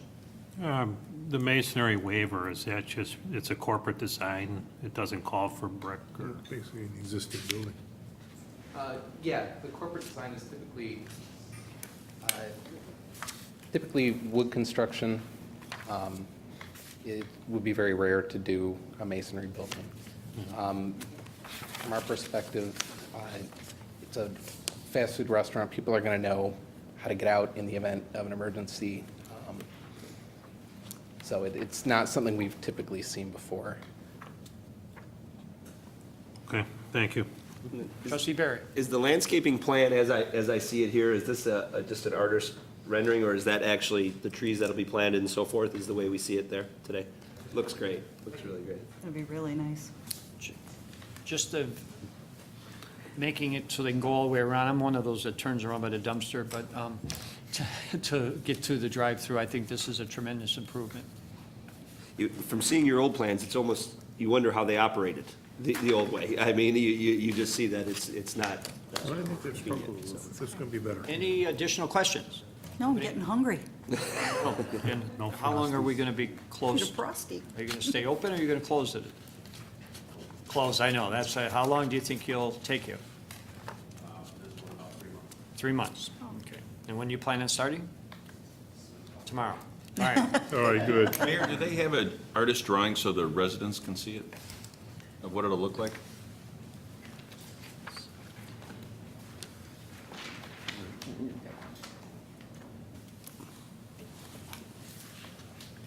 Very nice. How much smaller is this property than something that, if you had an ideal property size, how much smaller is this than you would wish for? 25% more, or? That's a great question. This one's roughly 36,000 square feet, plus or minus. And typically we look for somewhere between 40 and 45,000 square feet, depending on the ordinances and so forth. But and we still were able to wedge in a lot of landscaping to break it up, but. It's going to look nice. That's what we would normally look for, to Real breathe, nice. have some wider aisles for delivery and so forth internally. And when you got to drive through, it's usually a one-way circulation, but you still want wider aisles to get your trucks in and out and stuff. Well, thanks for staying. Yes. Yeah. Thank you. Again, if we don't have any other additional questions, we'll have a roll call on items 8 and 9, please. Trustee Seneca. Yes. Trustee Barry. Yes. Trustee Addington. Yes. Trustee Scott. Yes. Trustee Barker. Yes. Congratulations, we look forward to the development. Thanks. Thanks, guys. New Business C, 50 West Ogden and 613 and 635 Grant Street. Leaders Bank, Board to consider ordinances approving the following request from Leaders Bank represented by James Olgan regarding 50 West Ogden and 613 and 635 to 635 Grant Street to construct the parking lot expansion. 1, map amendment request to rezone the properties located at 635 Grant Street, 631 Grant Street, 629 Grant Street, and 625 Grant Street. And 2, 621 Grant Street, 617 Grant Street, and 613 Grant Street from R4 General Resident District to B2 General Business District. 3, a preliminary plat of subdivision. And 4, site and landscaping plan approval. Manager Searle. Leaders Bank requested approvals at the December 2013 Planning and Zoning Public Hearing. It was continued for more information and revised plans. Neighbor concerns were commercial encroaching into residential and wanted previously approved townhomes between the commercial and single family. The applicant revised the site plan, moved the cul-de-sac north, substantially increased landscaping and increased distance of parking lot from residents. Neighbors concerned landscaping would not be installed. It is required per site plan approval. A revised plan was approved at the April 2014 meeting by the Plan Commission. The commission had noted that the building needed more parking. Previous comments were taken into consideration, so commission recommended approval. And we have the petitioner here to answer questions. Mayor, trustees, my name is Jim Olguin. I'm from the law firm of Goldstein, Skrotsky, Russian, Nemec, and Hoff. Our address is 835 McClintock Drive in the village of Burr Ridge. Also here with me this evening are Bill Navolio from the Leaders Bank, the property owner, and Bill Bone from Jacob and Hefner, the project engineer. What I'm putting up on the screen right now is just an aerial photograph of the property that we're discussing. It's the old Lincoln dealership, which is marked in red. The properties that are currently zoned residential are the properties immediately to the north of the site. The bank took over the residential portion of the property through foreclosure a while back, and then subsequent, marketed the property, but was unable to find a purchaser. Then they did receive the Lincoln building subsequently, and has also been marketing it. And what became very apparent when marketing the property is that in order for that commercial parcel to function, additional parking was going to be necessary.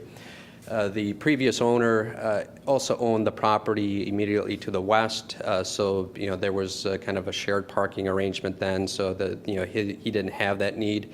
As a standalone building for this site, it was something that it is something that is necessary for making this building viable. We came before the Plan Commission in December and essentially had a very simple proposal, which was just to rezone the property to the north for the additional parking. There were some concerns on behalf of some of the residents and also on the Plan Commission regarding that plan and making sure that there was sufficient buffering. And one of the comments of a few of the members on the Plan Commission was maybe the relocation of the cul-de-sac further north to better provide that buffering.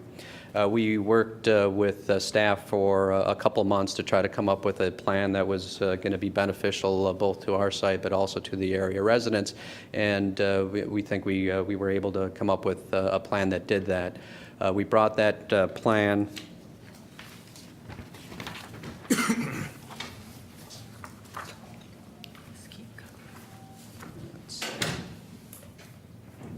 We brought this plan back before the Plan Commission, and the Plan Commission was very pleased with the changes. We received very good comments, and we're very supportive of the fact that the bank was willing to invest so much more in the site. A couple of the changes, or the result of the moving of the cul-de-sac, is that we were able to increase the buffering to the properties to the east from 5 feet to 20 feet. Also, our detention facility is located on the north side of the property, which results in a buffer of about 150 feet from the townhomes that are located to the north, and provides screening from the resident over on the other side of Grant Street. So by changing it to this particular site plan, we were able to provide the buffering and the screening that the area residents needed. And if we look once again back on the aerial, by having the cul-de-sac up here, we are consistent as far as the requested commercial zoning with what's with what's in the area, and even less than what's if you look up and down Ogden, it's less. So we feel that it really fits in with this area, and we did receive a positive recommendation from the Plan Commission, and we would request your support as well. Thank you. I ask staff if Jill has anything to add.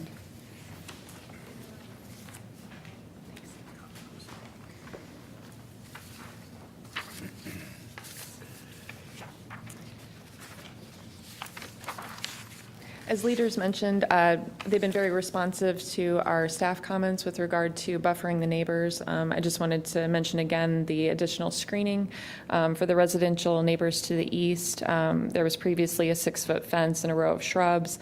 Now they'll be buffered by the 6-foot fence, about 10 feet of additional landscaping that will include 6-foot evergreens, deciduous shrubs, and shade trees. And additionally, the cars would be parallel parked to avoid any headlights heading toward the neighbors. A similar treatment will be placed at the corner, which will shade that will provide some screening for the neighbors to the west. They're basically adjacent to the cul-de-sac bulb, and then a little bit further to the north. And I've also spoken with the one of the residents of the townhomes to the north, and they'll be buffered by the entire retention area, which is about 100 feet of plantings. One of the issues that was also raised at the meeting was some code enforcement issues across the street, and we've been working that out since the meeting. Regarding cleanup issues, and another question that was raised at the meeting is whether or not an auto dealer could just move into this site, and they would be required to go through a similar public hearing process. So Leaders Bank can put in the site plan improvements, but an auto dealer would be required to have a public hearing and go through the same process that we're doing right now. Thank you. And I have our attorney has a comment. Yeah, there were a few conditions built into the ordinance that were discussed at the Planning and Zoning Commission in response to some of the resident concerns.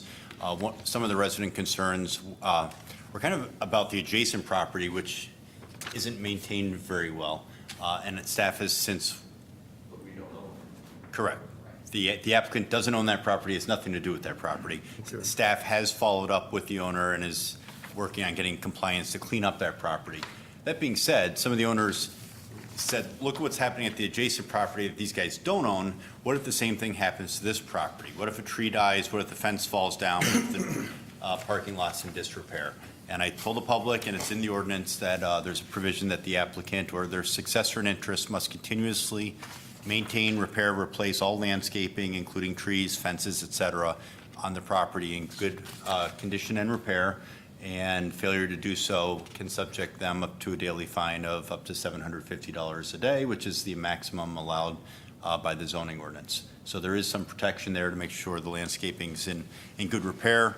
In fact, that was also a condition in the Wendy's landscaping approval, that they maintain their landscaping and any fencing in good order and repair continuously. Another condition is that because we don't have an end user yet, as Jill mentioned, if it happens to be an auto dealer, they would come in for special use approval. The ordinance requires submission of a photometric plan to the village board.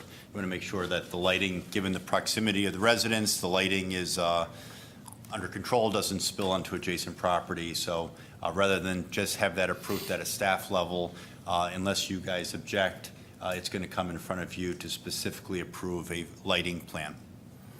And the other comment is that the current cul-de-sac, I mentioned this in an email to you all this afternoon, the current cul-de-sac needs to be vacated and kind of relocated to the north. And the village has the authority to approve a plat of vacation. That is not part of your approvals tonight. That will come later with approval of the final plat of subdivision. I think village staff is looking into whether they want to vacate the property or simply do like a license agreement where the applicant or successor interest would license the use of that for a fee. You also have the right to not charge a fee upon vacating or licensing the property. So that'll be a future discussion, but the approvals tonight are contingent upon approval of a final plat of subdivision and taking care of this vacation of the cul-de-sac. Sorry for being so wordy. That's fine. At this point, is anybody in the audience who'd like to comment on this? Seeing none, this is going to take 3 separate ordinances. The first one would be basically for 1 and 2. Yep. Right? First one's just for one. 1, okay. Yeah, just take them in order. Well, 2 is part of 1, right? That's just all on the agenda that has 2. That's your agenda. That's Oh, not my, the board's. give me a secret agenda. All right, so we just need a Motion to approve, one. Barry, Yeah, for discussion. right? To approve, ordinance to approve Put it on the item table. 1. Second, Addington. Motion been made and seconded to approve item 1. Any comments or questions? Yeah, the original Lincoln Mercury dealership, their address is 100. If I could have Larry, if you could come up, Larry, and I know we've had discussion on this, that this building without this parking lot becomes a pink elephant. Is that the This scenario building that we've without heard? additional parking, regardless whether it's a car dealer or a retailer, without this additional parking, has really become a white elephant. So this proposal really, seems to make an awful lot of sense in terms of the future viability of this property. Thank you. Thank you. Any additional I questions? have a question for Jill. Looking at this, looking at the green space back, that's in the back, when you look at these addresses, how many of these smaller lots that were going to be townhouses become part of that green space? There are, let's see, that's on the plat of subdivision, I think. You can kind of see. Oh, you can see it here. There we go. So you can see here, let's turn it this way. This goes back to the townhomes. So I would say approximately 2 would be the green space, and then 1, 2, 3, 4, 5 would be the parking lot, approximately. So where you see the separation between 629 and 631, which is the addresses there, we're looking at somewhere around there or part of 629 being part of the new detention. Right. I would say 2 to 3, the addresses would be detention, and then Okay. the rest would be the parking lot. Just looking at our overlay, I think we're looking at that it would be like the first 4 lots, so we're actually going a little bit further. I think it's about 150. Okay. The first lot here is 50, so 50, and this one's 30, another 30, and another 30. So I think the cul-de-sac, I'm sorry, the detention facility kind of covers approximately those 4 first. All right. So that lot will be basically even with the lot to the west? Is that the idea, that it would come right across there? From here, can I have that overlay? To the east, rather. So there's no buildings, you're going to take the building down that's there now? There's no buildings on Yeah. there right now. There's no building at all, okay. Right. This is where the townhomes would have been developed, Would had have they been. been developed, right? But it's But we're vacant. not addressing 50 at all in this. Correct, Other than other than attaching. the consolidation. Right, right. Well, they'll be consolidated, and then the parking One lot bigger. from 50 will, And this creates how many more parking places on that property? the additional is, the total is 141. So currently, there's only 49. So we're almost tripling. And so previously, when it was approved, there was going to be shared parking between the sites, and so. Well, yeah. So then currently, is that village property, Grant Street, go to Ogden, or is that private property? That's private property currently. There were no, I was somewhat involved when that vacation went, and that's several years ago now, but there were no, there's nothing under the street. At least there wasn't. What about water lines? Did we put water lines in there? I think there's stubs, but I'm not sure. So he was going to continue the water line as they built more townhouses going south from the ones that were, the four that were originally built at the corner. Okay. So Jill, to that private property there, is that what we'll call the Ogden Lincoln Mercury's, or is that 50's? Is that your property there, or is that? I think it's half and half. The previously vacated parcel? Yeah, I believe that. The previous street, I believe, is half and half between 50 and 100. Okay, the ordinance is made and second to approve agenda item 1. Any additional questions from the audience? Anybody else? If not, roll call, please. Trustee Barry. Yes. Trustee Addington. Yes. Did you go to sleep on me? No, I was still contemplating. That was earlier. Trustee Scott. Yes. Trustee Barker. Yes. Trustee Seneca. Yes. Got to remember, this request came from a banker. Analyze it. This wasn't something that should have been cleaned You know up they 20 think. years ago, is it? All right. We need an ordinance, a motion to approve the preliminary plat of subdivision. Motion to approve, Barry. Second, Scott. Motion made and second to approve the preliminary plat of subdivision. On the question. Trustees, audience, seeing none, roll call, please. Trustee Barry. Yes. Trustee Scott. Yes. Trustee Addington. Yes. Trustee Seneca. Yes. Trustee Barker. Yes. And I'm looking for one more motion to approve the site and landscaping plan approval. Motion to approve, Barry. Second, Addington. Made and seconded. On the question. I have one. What we're saying here is mature landscaping, I'm assuming. What are we looking at for installation? Are we looking at more mature landscaping, or are we looking at starters, which will be 10 years before it even gets to half of what we're looking at now? I'm just trying to look at it for the benefit of the residents in the area around there.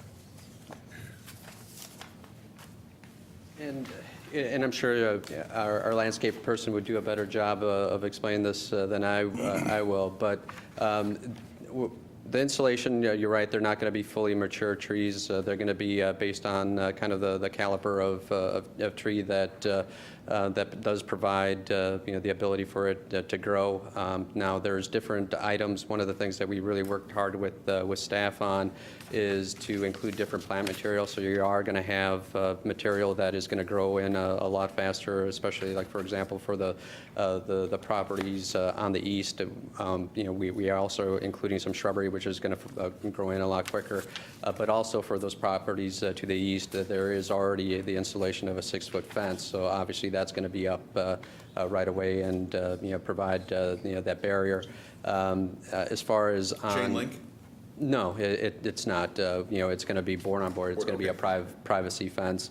I'm not sure if we're going to be doing, we might be doing like, low maintenance, something that, like a synthetic material, but ultimately it's going to provide the privacy and not allow the lighting to go through.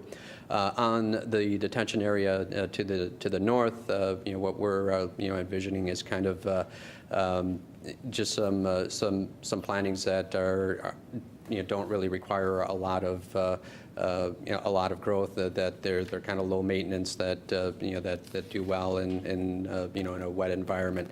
So that'll be in place fairly well, and we're going to be quite a distance away from the residential. So from the get-go, you're going to have a privacy fence on the east, and on the north, we're quite a distance away, and the plantings are don't take that long for them to to get to their at least on the detention area, to get where they need to be.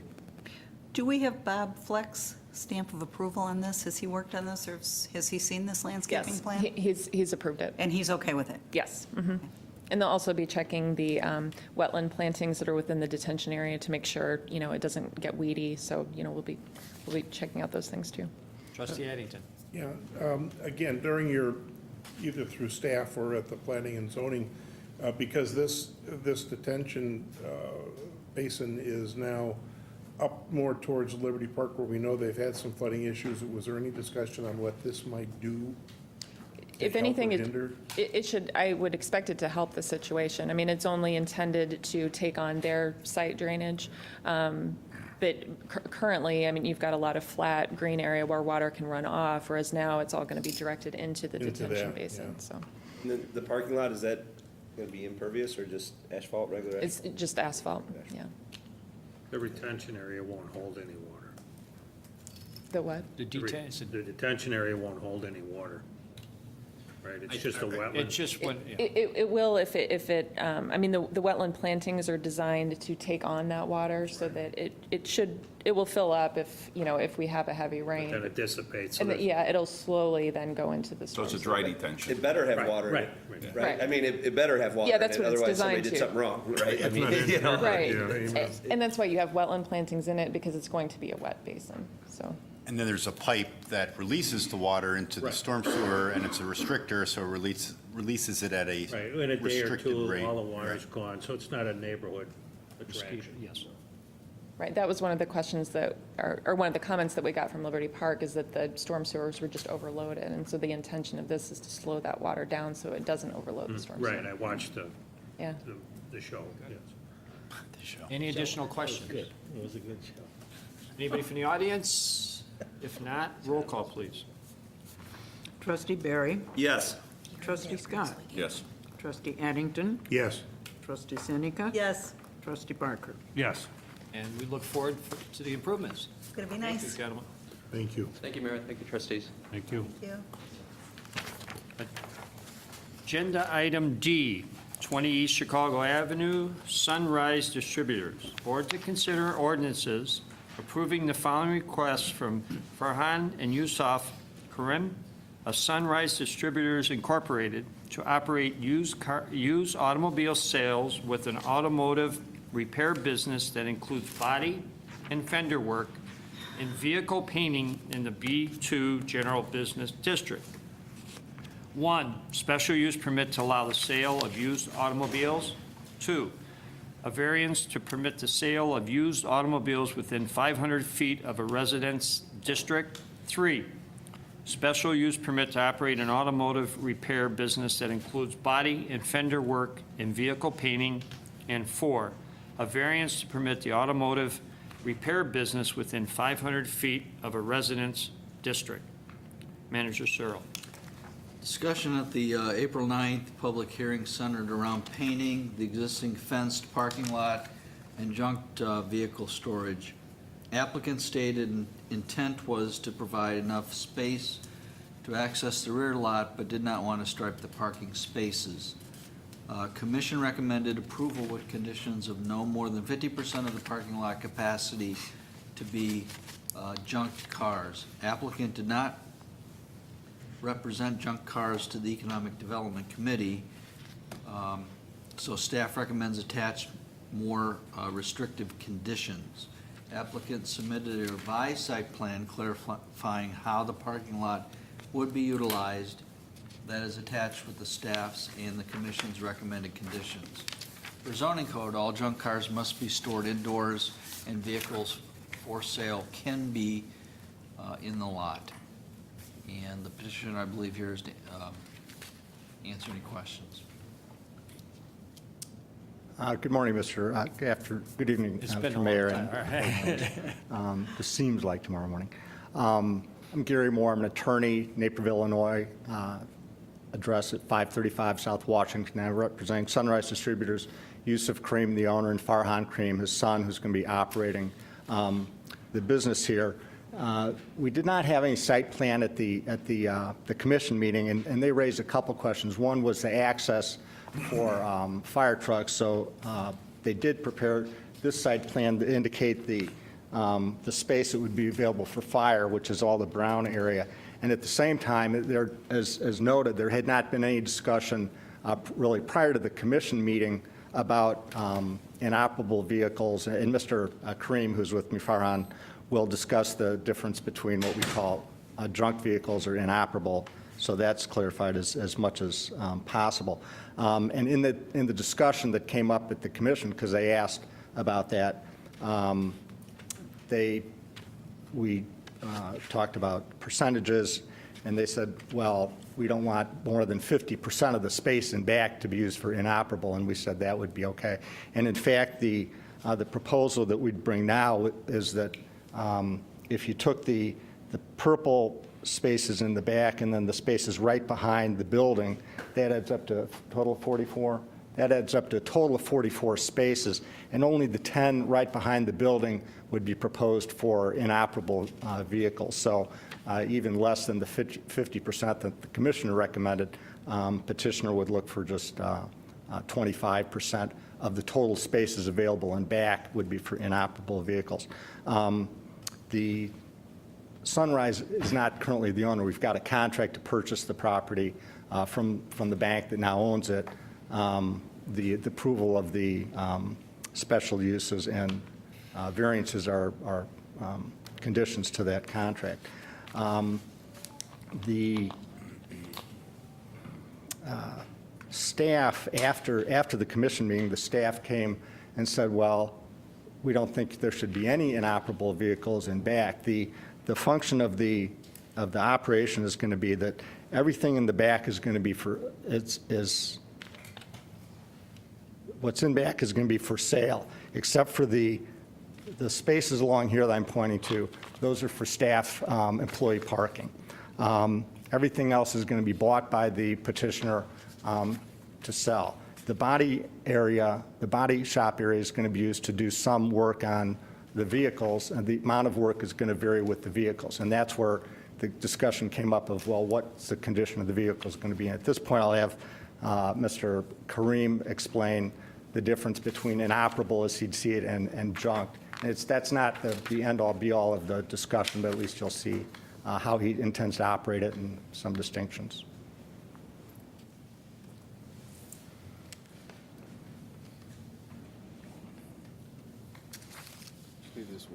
Good evening, everyone. Basically, our proposed business of used auto sales would mostly be late model vehicles. Some of those may require as little as detailing and cleanup, and some may require more cosmetic or body repair. We plan to buy cars from different auctions, and we bring them to our dealerships. After they're ready, we advertise them on the internet. That's how we find the right buyers for those cars. So it won't be a typical car lot where people would be driving by, and if they glance at a car that they like, they might stop in for that. It would be a different business model than a traditional dealership that would be driving people from the street by parking cars along the main road. This is strictly and mostly advertised online or word of mouth. And a customer that would be coming in, chances are 95% of the time they would be coming in for a particular car. It won't be as if they would walk into a Chevy dealership or any other dealership and they have the option to choose from 20 cars, be same car in different colors with different options. Chances are we would have only one of that car that they're looking for. So the back area of the property would be used to store cars for sale, and then when that particular customer comes in, that car can be pulled out of that lot so they don't have to go inside the lot, and could be brought to the shop area so they could see it, or take it for a test drive. So that's our business model. I like to differentiate between the term junk cars and what we are proposing to do, because that seems to be a confusion here. The term junk car has been used in the zoning commission and by staff, and basically a junk car is a car that would be bought from an auction.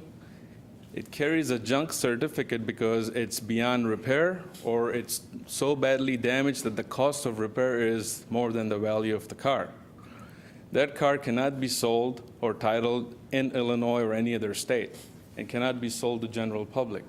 It can only be used for parts or export. Our business, we are not a parts recycler. We are auto sales. So the only autos that we could buy and sell to general public would be the ones that would carry a normal title. They could be damaged to a point where if the fender is damaged and it's touching the wheel, it becomes an inoperable vehicle. But it's not a junk vehicle. It's on its four wheels. It can be driven from the back to the inside of the shop. Obviously, it cannot be driven on the road because it will burn the tire or break it or cause more damage to the vehicle. Those are the type of vehicles that we are looking to purchase. And the advantage is those could be offered to customers at a better price compared to a car that has never been in an accident, because this car would show on the history that it has been in an accident. It's disclosed to the customer, but then they save thousands of dollars. So that's our model. Junk car would pretty much be something, it could be a half car or something that could only be used by a salvage yard for parts only. That's not our model is, because we are not selling pieces. We are selling a complete finished product. And the only way I could do that, or our company could do that, if the customer can go and walk into a DMV and get a title issued in their name. That's what we are trying to do. So that's why I like to separate a junk car versus a car that's been minor damage, but sometimes, let's say out of maybe 50 cars, if 2 cars are inoperable because of the fact that they were hit either in the right front corner, headlight is broken and part of that wheel area is bent. It cannot be driven on the road, but it cannot be classified as a junk car. So that's where the confusion started from the last meeting with the staff. So our intention is not to buy those cars because we cannot do anything with them. And we cannot have them piled in the yard anyway back there because our car lot would look like a salvage yard. So it doesn't help anybody with that. So that was one of the things that, the cars in the back here in the purple area, those are the ones that are shown. We could have up to 10 cars, and we reduced the number from 50% to 25% of the lot capacity to make sure that we are not putting as many out there that won't be operable. A car could have an electrical issue, and it doesn't start, but it's not a damaged or junk car. If that car is sitting out there for a couple of days or a week or so until we fix the ones that are already in the shop, that does not, in my opinion, that's not storage. Storage will be months and months and months. So that's not what we are asking for, storage back there. It's just a temporary staging area where if we are busy in the shop, we have some cars out there so we can comfortably work inside the shop. And as soon as one is ready, we pull the other one in and have that ready for the customer. So that's our business model, and pretty much the other cars back there, these are the ones that would be ready and won't require any work, and they could be sold right away and advertised on the internet. The other cars, the parking spaces here on the east side of the property, those are for customers, walk-in customers or customers that bring in their car for repair that could be parked there temporarily and then brought into the shop.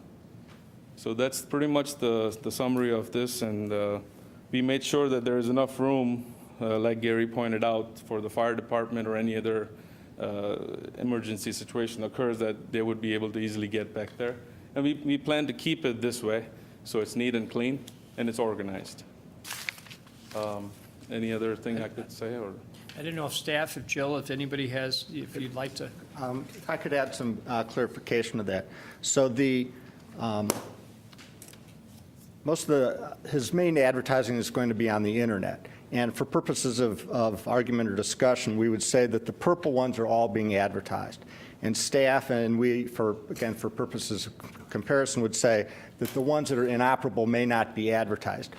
He's only buying vehicles that are going to be for sale. So staff would say, I don't want to misinterpret, but they would say that if they're not listed for sale, they're for storage. And if they're inoperable and we're not going to list them, they're storage, and you can't have storage. And we looked at it from the terms of the special use ordinance, and that vehicles that are waiting repair or service were permitted if they're screened, and that's how we've seen it. And that's, I think, why there's the note in the agenda that it hadn't been brought up. He didn't see any distinction, and really wasn't discussed about, quote, storage versus sales facilities until after the commission meeting. To proposal we would make, not exactly to meet staff halfway, but to suggest to the board, is that vehicles that were inoperable would only be in the back lot for up to 2 weeks, and after that, they'd be available for sale. So, and that's not to say that they're being stored, but that they're really there for service, for his repair, so that they can be made available for sale. And that's to avoid saying in any sense that they violate the restriction in the zoning ordinance against storage. There can't be outside storage of vehicles. We understand that. We don't see them as stored. We see them as ultimately available for sale, and they're there for temporarily for service. And we would say that temporarily is anything over 2 weeks would be a violation, but that compared to the staff recommendation, that anything that's only there for 2 weeks would not be considered storage. And we'd also say that anything that has a junk title is not there at all. So that the staff had indicated junk or inoperable. We would say inoperable because there won't be anything that's a junk title. He's not going to buy any of those. So that's, I guess, the position we'd take. Just a clarification Sure. on the junk titles. I don't want to misrepresent there, but a junk vehicle can get a title in the state of Illinois. I mean, you could take 3 Toyota Corollas that were all junked, and you can go get a salvage title for them. So, again, just to clarify on what you're saying there, that you can get a junk title. You can get a totaled out car. You can get a title for it in the state of Illinois. But does the title reference it as Well, junk absolutely. itself? If you took 3 cars, if a body shop took, one with the front end damage and one with the rear end damage and made that a new car, they have what they call a salvage title in the state of Illinois. You can apply, get that title and licensed legally in the state of Illinois. I'll just add something to that. If the cars have a junk title history, state of Illinois does not allow it to convert it to salvage, and most of the other states don't either. Okay, how do they do that then? How do they go about that? Because once the vehicle has a junk certificate issued, it's on the VIN number. So anywhere they go in the country, they pull up that VIN number in the DMV, it will come up as a salvage vehicle only for scrap. It's marked that way. So how do they do that? How do they, when they It's a different title. It's a red color title. It says certificate of junk. Versus a salvage title, just looks like a normal title, the purple, blue color, and just says I guess my salvage question is, certificate. how do you take 2 cars and then make them road legal? Or is one of those wasn't junked? Is that what happens? Is one of those most likely wasn't totaled? The only way to make a third one legal by using parts off of the other 2. You cannot do anything with the first 2. You have to buy a third vehicle that has a salvage certificate, not a junk. Okay. It cannot have any junk history. It cannot have ever had a junk title in any state, because there was a law passed a couple years ago, because people have done that in the past, that they've taken a car from one state to the other and washed the title. That's been stopped. And Illinois is very strict about that. And the state of Illinois, state police, let me grab this. Just wanted to.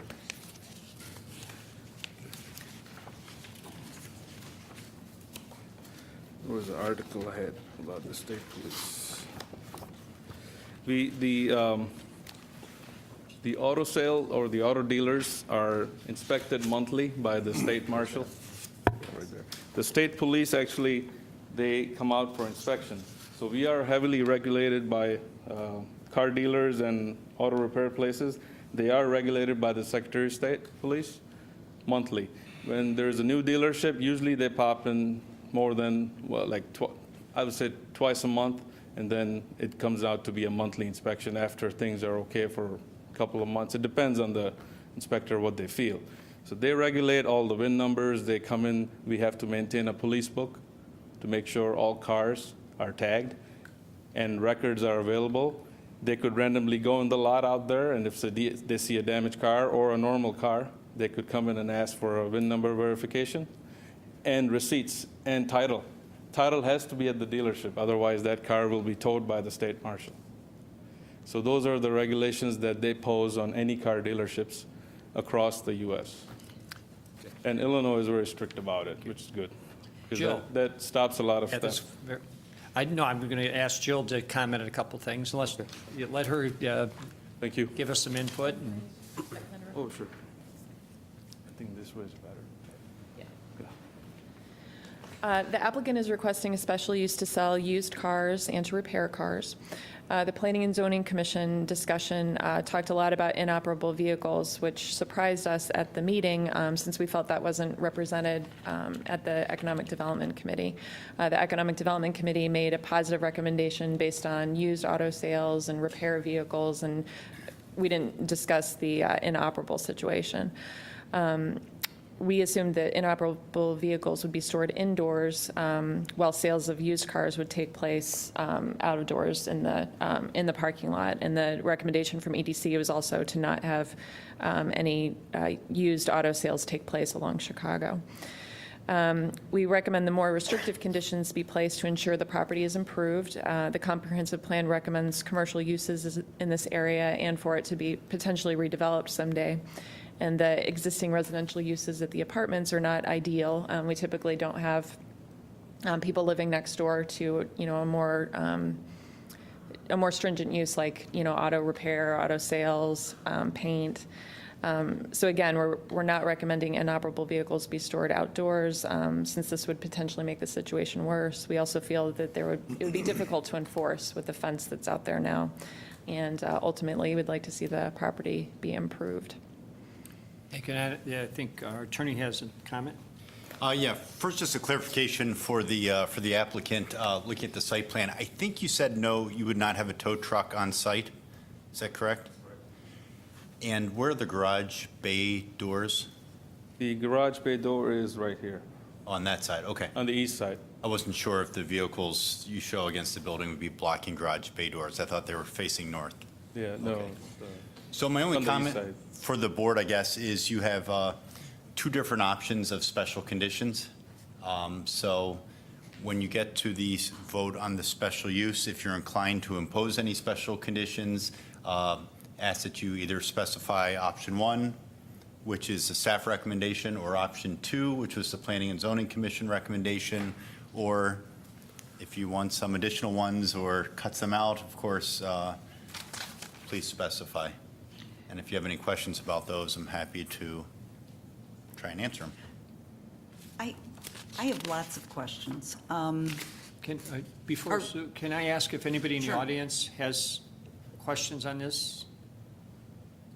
If not, then the floor is Thank you. yours.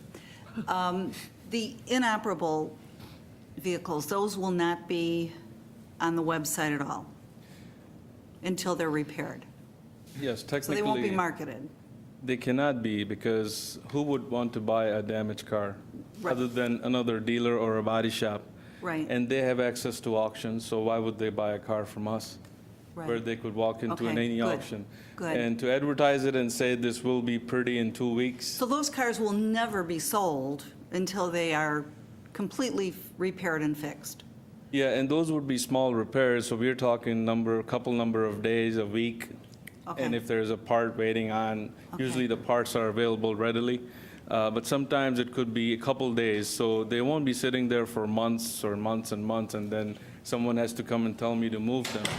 Because it won't help my business model. I'll be just tying up all the finance into those cars, and if I cannot do anything with them, why are they sitting there? Right. Jill, this property is or isn't in the TIF? I can't picture. It is not in the TIF. I guess, I have some concern about this in that the property to the north is zoned residential.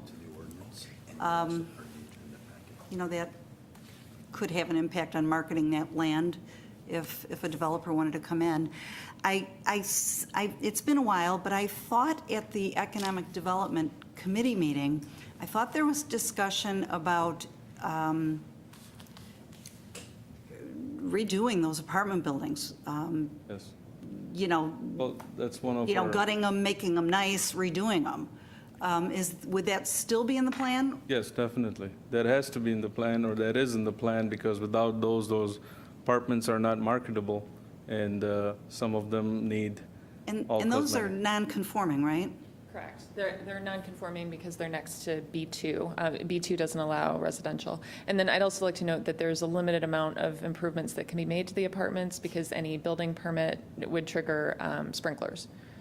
So this would be So it's kind of a cosmetic. catch-22, because, I mean, I'll just throw it out there. They're an eyesore. They're bad.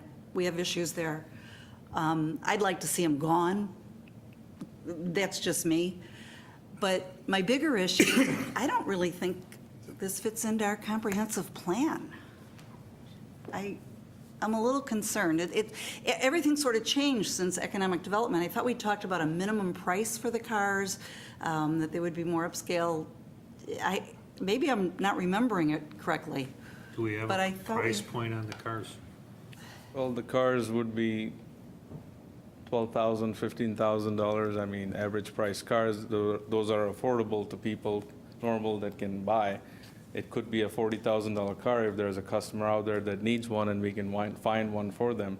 This place has always been an auto repair, It has. and it has always been a storage area for vehicles in the parking lot. The property behind the lot is a vacant land But that's been it's zoned vacant. residential, which means homes, Yes. something could go there. I understand. With people living there. So basically, the same nature of business is going in there. The only change is the auto sales. Do you have other dealerships like this? I'm sorry? Do you have other dealerships like this, or is this the first one? No, we had a dealership like this in Indiana that we closed. Okay. Because the commute was a lot, because we live in Naperville, and every day going to Indiana was a long route. So we did it, it worked over there. I like to make it work in Illinois. I chose Westmont because it's a big market for autos, and it could bring in good revenue for the community and the village and the county. I don't think that it's a bad business, and I do buy your argument about a car in transition to be fixed rather than calling it a junk car. But I just don't know that this is the location. I mean, I'd like you to be in Westmont, but I don't know if it's here. The reason I selected this site was with the apartments, it would bring in somewhat income that would support the property for maintenance, and then my business would support the other part of it, which would be my salary, bills, and stuff like that. Right now, no one has taken care of this building in the last 5 years. That's why it's falling apart. So it can't be any worse than what it is now. If anything, it would go better in a different direction, in a good direction, How because long have you had the building?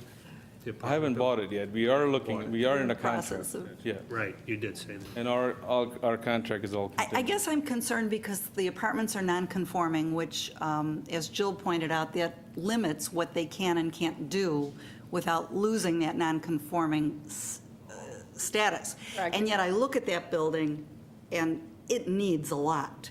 So it's a fine line, and really, for me, I have to have a better idea of what it's going to look like, how it's going to be improved. Are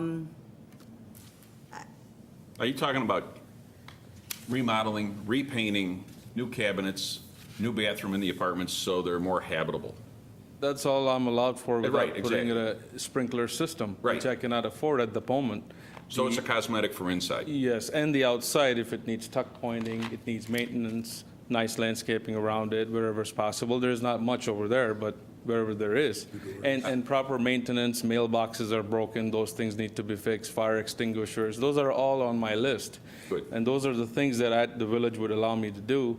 And I don't plan to expand any apartment or combine two together, because these are all studio apartments. Are they all rented? Right now? I believe there is 4 that are not, 3 or 4. Do you have other apartment buildings? No, I'm trying to get the first one, it's so difficult. So this is the first for both. Okay. I'm not so much worried about the junk cars because it protects us. If you're not going to run that type of a business, Yeah. it shouldn't worry you. But we have to have something to protect the neighborhood, the community, the village itself. So if God forbid, it gets to that point, at least we've got some teeth to do something about it. But if we don't put it in there, we have no teeth. Sure. Right. And it's shame on us at this point for that to happen. So if you're never going to get into the junk car business, it could stay in there. It doesn't apply to you. Not an issue. I assure the board and the village that we are not planning to, even in the near future, to get into any kind, because if that was the case, I would stay in Indiana. I can buy cheap land and have a salvage yard for a fraction of a You can price. go down 83 way south there. To the body shop, you say you'll do painting and so forth in there. Is there like a OSHA-approved spray booth or something Yeah. that Would you you would like to have? see it? Yeah. Well, I'm just curious as if that's part of what Yeah, you that would was do. presented in the planning and zoning meeting, and they approved that. I have a picture of it if you'd like to see.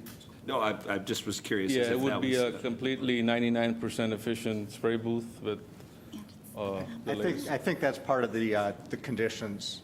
It's, of course, all the painting would be inside, and it's all within an enclosed booth, and the venting is out the roof. I think that With was... very minimal fumes then, huh? Yes, and that was as proposed and then clarified by the commission, and we're all in agreement on that requirement condition.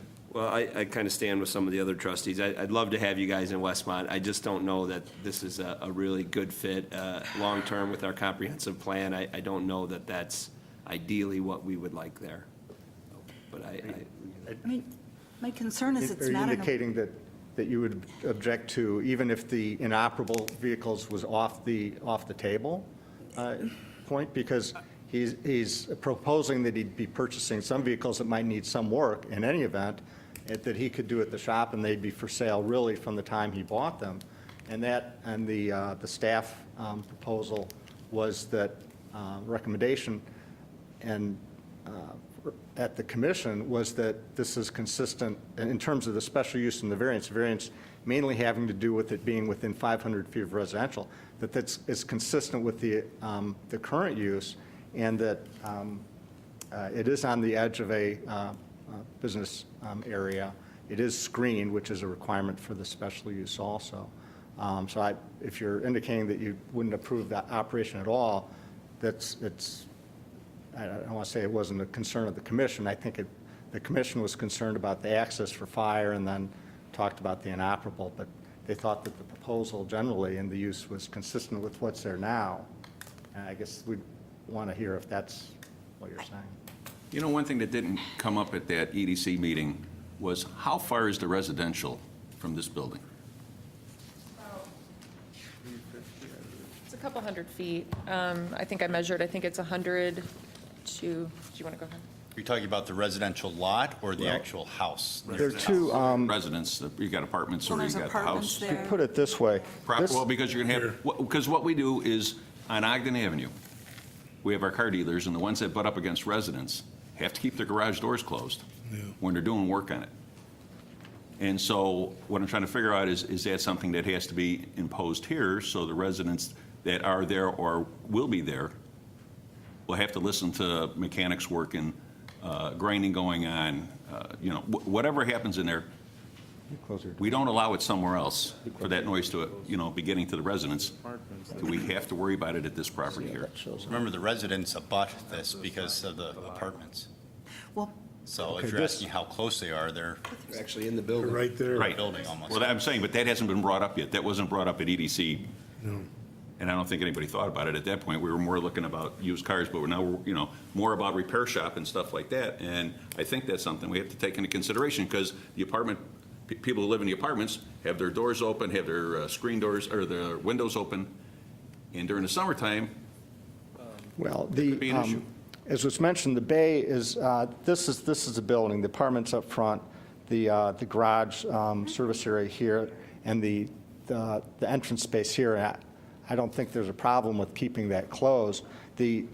For purposes of the variance, it didn't have to do with where the residences were, it's where the residential district was. And so we didn't really talk about the apartments because that's the way it is now. Those face the other way from the door. The other residential areas, this is an office building here with a parking lot, Right. parking lot. That's an apartment building back here, and these are residential zoned lots, as was mentioned. But that's really the only open door, and I don't think there's a question but that would be closed. I don't think that's an issue with them. I'm just trying to figure that out so we don't get complaints about the noise if. No, right, that wouldn't, he'd have his own tenants complaining, certainly. But that also shows the proximity of the residential. Jill, I have a question for you. The existing car repair, is that sort of, because I remember when we went through B1 and B2 and changed certain things, did that used to be a permitted use and we changed it to a special use? The existing one, are they Right. under a special use? They did receive a special use. So they're also in a special use? Yes. So, But that expired. well, yeah, it expired because they're, Right, and today you Go on, couldn't build, obviously, residential next to an automotive Right. repair, all in the same lot. But You couldn't obviously, then it's an either. existing condition. You what? You couldn't then either, it just was built. back in the day. And at one point, there was a restaurant in that body shop. Yes. It was not always a repair shop. At one point, it was a restaurant Yeah, in the many back years part. ago. So Yeah, that's true. Bob, back to your, That's right. yeah, it was called Mike's Body Shop, but it was a restaurant. Bob, back to your question about the distance. It's about 80 feet from the building to the R4 vacant property to the north. Let's see, the building is 209 feet from the apartment building to the northeast, and the rear parking lot is about 120 feet from that building. And through zoning changes, that apartment building is now zoned residential, correct? It's zoned single-family R3. Single family. It's an existing non-conforming use. Jill, what kind of activity do we have on the vacant property, if any? What type of, Is there anybody interested in the vacant property? we haven't received any inquiries about that one lately. And Sue, I misspoke earlier. This is in the TIF district. It ends with. It is in the TIF Yes, it is in the district, and it I- ends right here. That strengthens my concern even more. I'd love to see this business in Westmont, but I don't know who said it, someone over, maybe Bob. I'd love to see this business in Westmont. It was you, my neighbor, sorry. I'm just not sold that this is the spot. It's not, I don't think it's our comprehensive plan vision, certainly not our TIF vision. For me, it's just I'm struggling with it. That's just me. Call the question. Well, I didn't know if Larry, do you have, Larry Forsberg, do you have anything you'd comment on this, or not to, I just thought it's an opportunity. I think Jill covered everything pretty well, and some of the discussions, I think there's been some confusion in terminology. As we've gone from the EDC meeting through the planning and zoning into tonight in terms of interpretation of what cars or what use there's going to be. I think when we sat in the EDC meeting, we were expecting to see a more traditional used car lot that you would walk out to and see nothing but sellable product. And so as we went through planning and zoning, conversations got, into how many vehicles could be out there, and then some subsequent meetings we had to talk about requirements to put vehicles being processed inside. That's where some of these, confusing points came to the surface. But longer term, that area is ripe for development. We do not have any active inquiries on the property to the north right now. But as we go forward, we certainly expect to see that area become developed. I know across the street, kitty corner, the property is for sale. There's a lot of potential that's going on in this neighborhood. There's no doubt about it, so. And the point of sale takes place in Westmont, right? The actual point of sale. That's correct. It's not an internet, No, just internet is used as an just advertisement. as your marketing tool. Yeah, because nowadays it's all online. Yeah, it is. You can find anything on Google, but a few things. But the internet is used just as a tool to find the customer for this car that we have. Do you have a projection of what you expect your sales to be? It's hard to say, but I've done as many as 50 cars a month in a small dealership that I've owned in Indiana, and I've wholesaled about 150 cars a month. Here I'm trying to do retail to generate revenue for myself and the local community.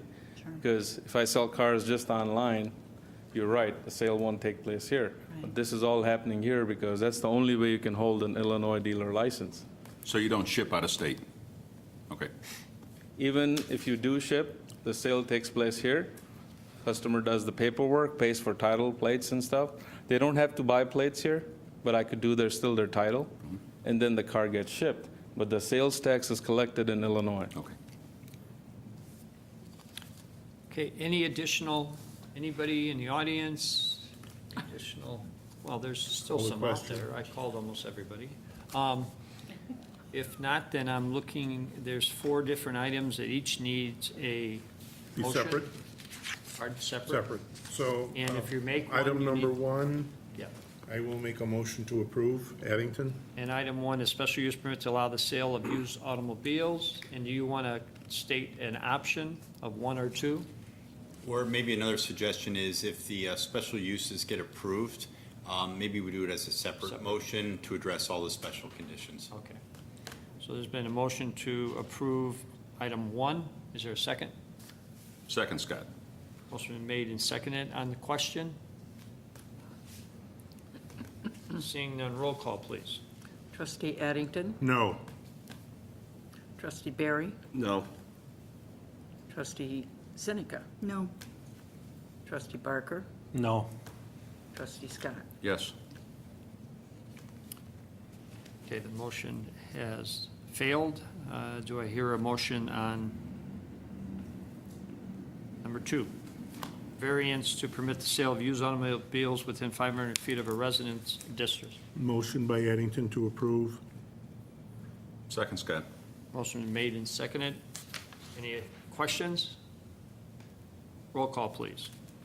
Trustee Addington. No. Trustee Barry, No. trustee Seneca, No.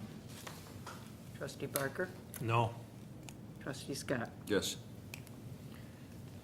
Need another motion for item 3, special use permit to operate an automotive repair business that includes body and fender work and vehicle painting. Motion. Go ahead, Bob. Motion approved, Scott. Second, Addington. Motion been made and seconded. Any questions? Seeing none, roll call, please. Trustee Scott, Yes. trustee Barker, No. trustee Seneca, No. trustee Barry, No. trustee Addington. No. And again, the last item is the variance to permit the automotive repair business within 500 feet of a residence district. Motion approved, Scott. Second, Addington. Motion's made and seconded. No questions, roll call, please. Trustee Scott, Yes. trustee Addington, No. trustee Seneca, No. trustee Barker, No. trustee Barry. No. I think they've all failed. If you want to continue to work with staff. We'd love to see you in Westmont, just Yeah. not May I there. ask a question? On what Yes. condition am I failing? Storage of cars outside that are inoperable, or, because the auto sales was always a plan that the planning and zoning and the commission, the EDC liked and they recommended. That's why we moved forward. So if that's a concern about inoperable or vehicles needing some repair, if there could be a condition that could be stored inside, we are going to be able to work with that. Here's one of the issues. Just because EDC approves it doesn't mean that the board has to go along with it. Oh, no It's a question. recommendation. Yes. At the commission meeting, the gentleman who's been the broker was attending. He's working with the bank, and I guess I wish he'd been here so he could see what the bank owner is faced with. If the board is saying that the use of this property has to completely change, which I think is what they're saying. Farhan's asking if he limits the use to just sales and there's no repair, but you voted no on sales. So I guess it's back to the bank. I'm not sure how we would work with staff at that point if they're saying no sales. I think what he was saying is for another location. I think the mayor was saying, work with staff if you're interested in potentially another location I see, okay. within the village. Yeah. But the auto sales is also restricted without auto repair? I mean, the auto repair is an existing use, so how would this property would continue? That's what my question, because this has been through a foreclosure. The current tenant does not do anything there. They don't maintain it. If it's left like this, it will just fall apart, and then one day there'll just be a debris over there. I mean, that's my question to the board is, why am I getting denied for the auto sales part if auto repairs could be done internally inside the shop and nothing stored outside? Is that a possibility? Well, whoever owns the site, if there becomes a extreme amount of nuisances, we're going to write tickets, and if it's the bank that owns it, whoever's responsible, they're going to clean the property up. John, anytime it changes ownership for special use, we have a right to approve it or deny it. Correct. Yep. And that's exactly what happened. Right. And you know, you're certainly free to answer his questions, or you have no obligation to further explain your vote. Your vote's your vote. You know, I can speak for myself. You know, we're really in an effort, in a drive right now to revitalize our downtown. You know, that's sort of a corridor that comes into our downtown. It's, in my opinion, it doesn't gel with our comprehensive plan. It's not really the vision, for me, I'm speaking only for myself, you know, that I'd like to see there. And yes, you make a very valid point. You know, it could just crumble, and it may very well, but then, you know, we have a different, you know, direction that we're going to have to take to deal with that. You know, the apartments concern me. It just, to me, that's just not a fit. And I know we've had special uses there in the past, but it's a special use, you know, we designate it as a special use for a reason. You know, it's not a permitted use for a reason. And, you know, just for myself, I'd love to see you in town. I think, you know, you're a wonderful businessman, and I think you'd be a great addition to Westmont. Not at that location, not for me. The comprehensive plan, if I may ask, what exactly is the comprehensive plan that's brought up a couple of times? I mean, is this property going to be demolished and something else will be built there in the comprehensive plan? Or is it going to stay like this and a restaurant needs to be opened behind the apartments? We don't have that crystal ball. You know, we just don't know what the future would hold that way. Because it's just that the way we were leaded from the beginning. Well, I'm on not the saying this EDC group. as many of the trustees are, and I wasn't for it at the EDC level, Yeah. you know, so again, you know, my opinion hasn't changed. I'm as pro-business as they get. I have a business here in town, and I don't like to be restrictive, but this does not fit the neighborhood there. You know, we're, as Sue has said, we're looking to make improvements down there. Again, concerned with the deteriorating apartments that we really can't fix properly. A lot of concerns there, you know, so that's where You know what, I'm going to, at this point, we're going to move on to the next agenda item, if I can. Thank you. Thank you. Thank you. All right, thank Thank you. you. Next, E, declaration of village property as surplus. Board to consider an ordinance declaring certain village-owned vehicles as surplus property to be sold at the DuPage Mayors and Managers Conference auction. Manager Searle. As many board members saw on our tour over the weekend, we have some vehicles that have outlived their useful life. The DuPage Mayors and Managers Conference, which we are a member of, has contracted with a new service called Obenhoff Auction Services, and we were asking to declare those vehicles surplus so that we can utilize this service and sell those vehicles. Is there a motion? Motion to approve, Barker. Second, Barry. Motion made and seconded. Any questions? Can you do a buy one, get one? You mean buy one and get one back? Get one free. We'll have to negotiate that with the sales company. All right, so any additional questions? Seeing none, roll call, please. Trustee Barker. Yes. Trustee Scott. Yes. Trustee Addington. Yes. Trustee Seneca. Yes. Trustee Barry. Yes. Thank you.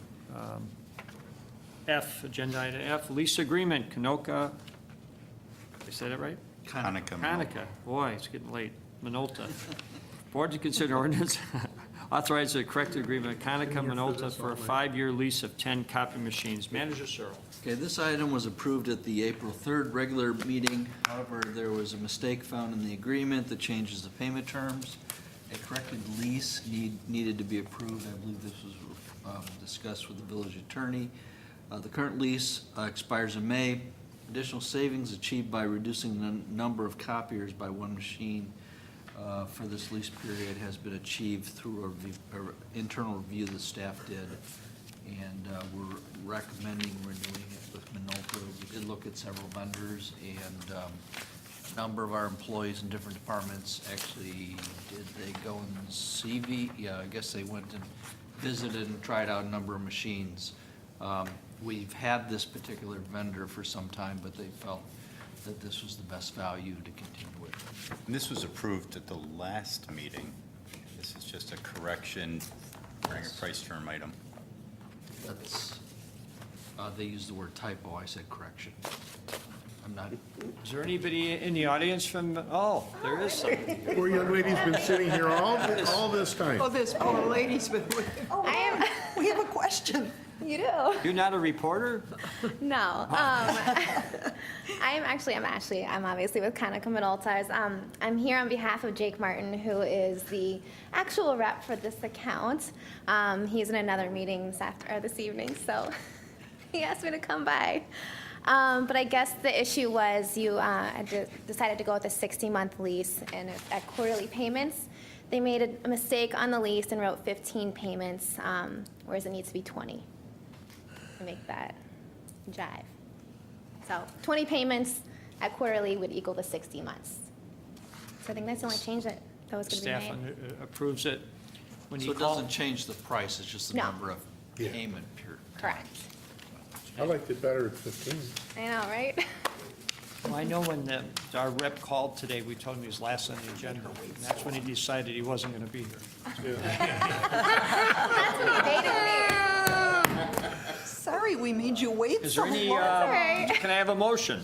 So move Seneca. Second, Addington. Motion been made and seconded. And what was your name? I'm sorry. Ashley Carter. Ashley Carter? Any additional questions? Got a roll call, please. Trustee Seneca. Yes. Trustee Barry. Yes. Trustee Addington. Yes. Trustee Scott. Yes. Trustee Barker. Yes. That was easy. All right, perfect. 3 hours Thank you later. so much. Shows your patience. Jake owes me big time now. You need any credit for I really thought you were a resident behind We all were dealership. waiting. I was like, why is I thought she was a reporter. Well, thank you. You're welcome, thank you. On the agenda miscellaneous, is there any board member that has any items they would like to discuss? I wait till there's a full board. I want Steve. I want both the Steves to be back before I'd like to bring up have one thing. anything. Yes, Trustee Scott. Next Wednesday, I think that's going to be... what's May the date? 7th. May 7th, we're going to have an EDC meeting here at 9 o'clock, Village Hall. Thank you. Very good. And this Sunday, even though it's only 40 degrees outside, the Westmont Youth Baseball Association will have their opening day at Veterans Memorial Park. The ceremonies will start at 11:30 at the Little League Field. So any of those, anybody would like to attend, it's free and open to the public. So hopefully it'll get a little warmer. Any additional? We do not have an executive session tonight, so I will I'll entertain a motion to adjourn. Motion to adjourn, Addington. Second by Barry. All right, motion's been made and seconded to adjourn Everybody the wants to meeting. stay. Roll call, please. Trustee Addington. Yes. Trustee Barry. Yes. Trustee Seneca. Yes. Trustee Barker. Yes. Trustee Scott. Here, yes. I thank everybody for the meeting this evening, and this Go home meeting fast is if you adjourned. want, Thank you. Gary's-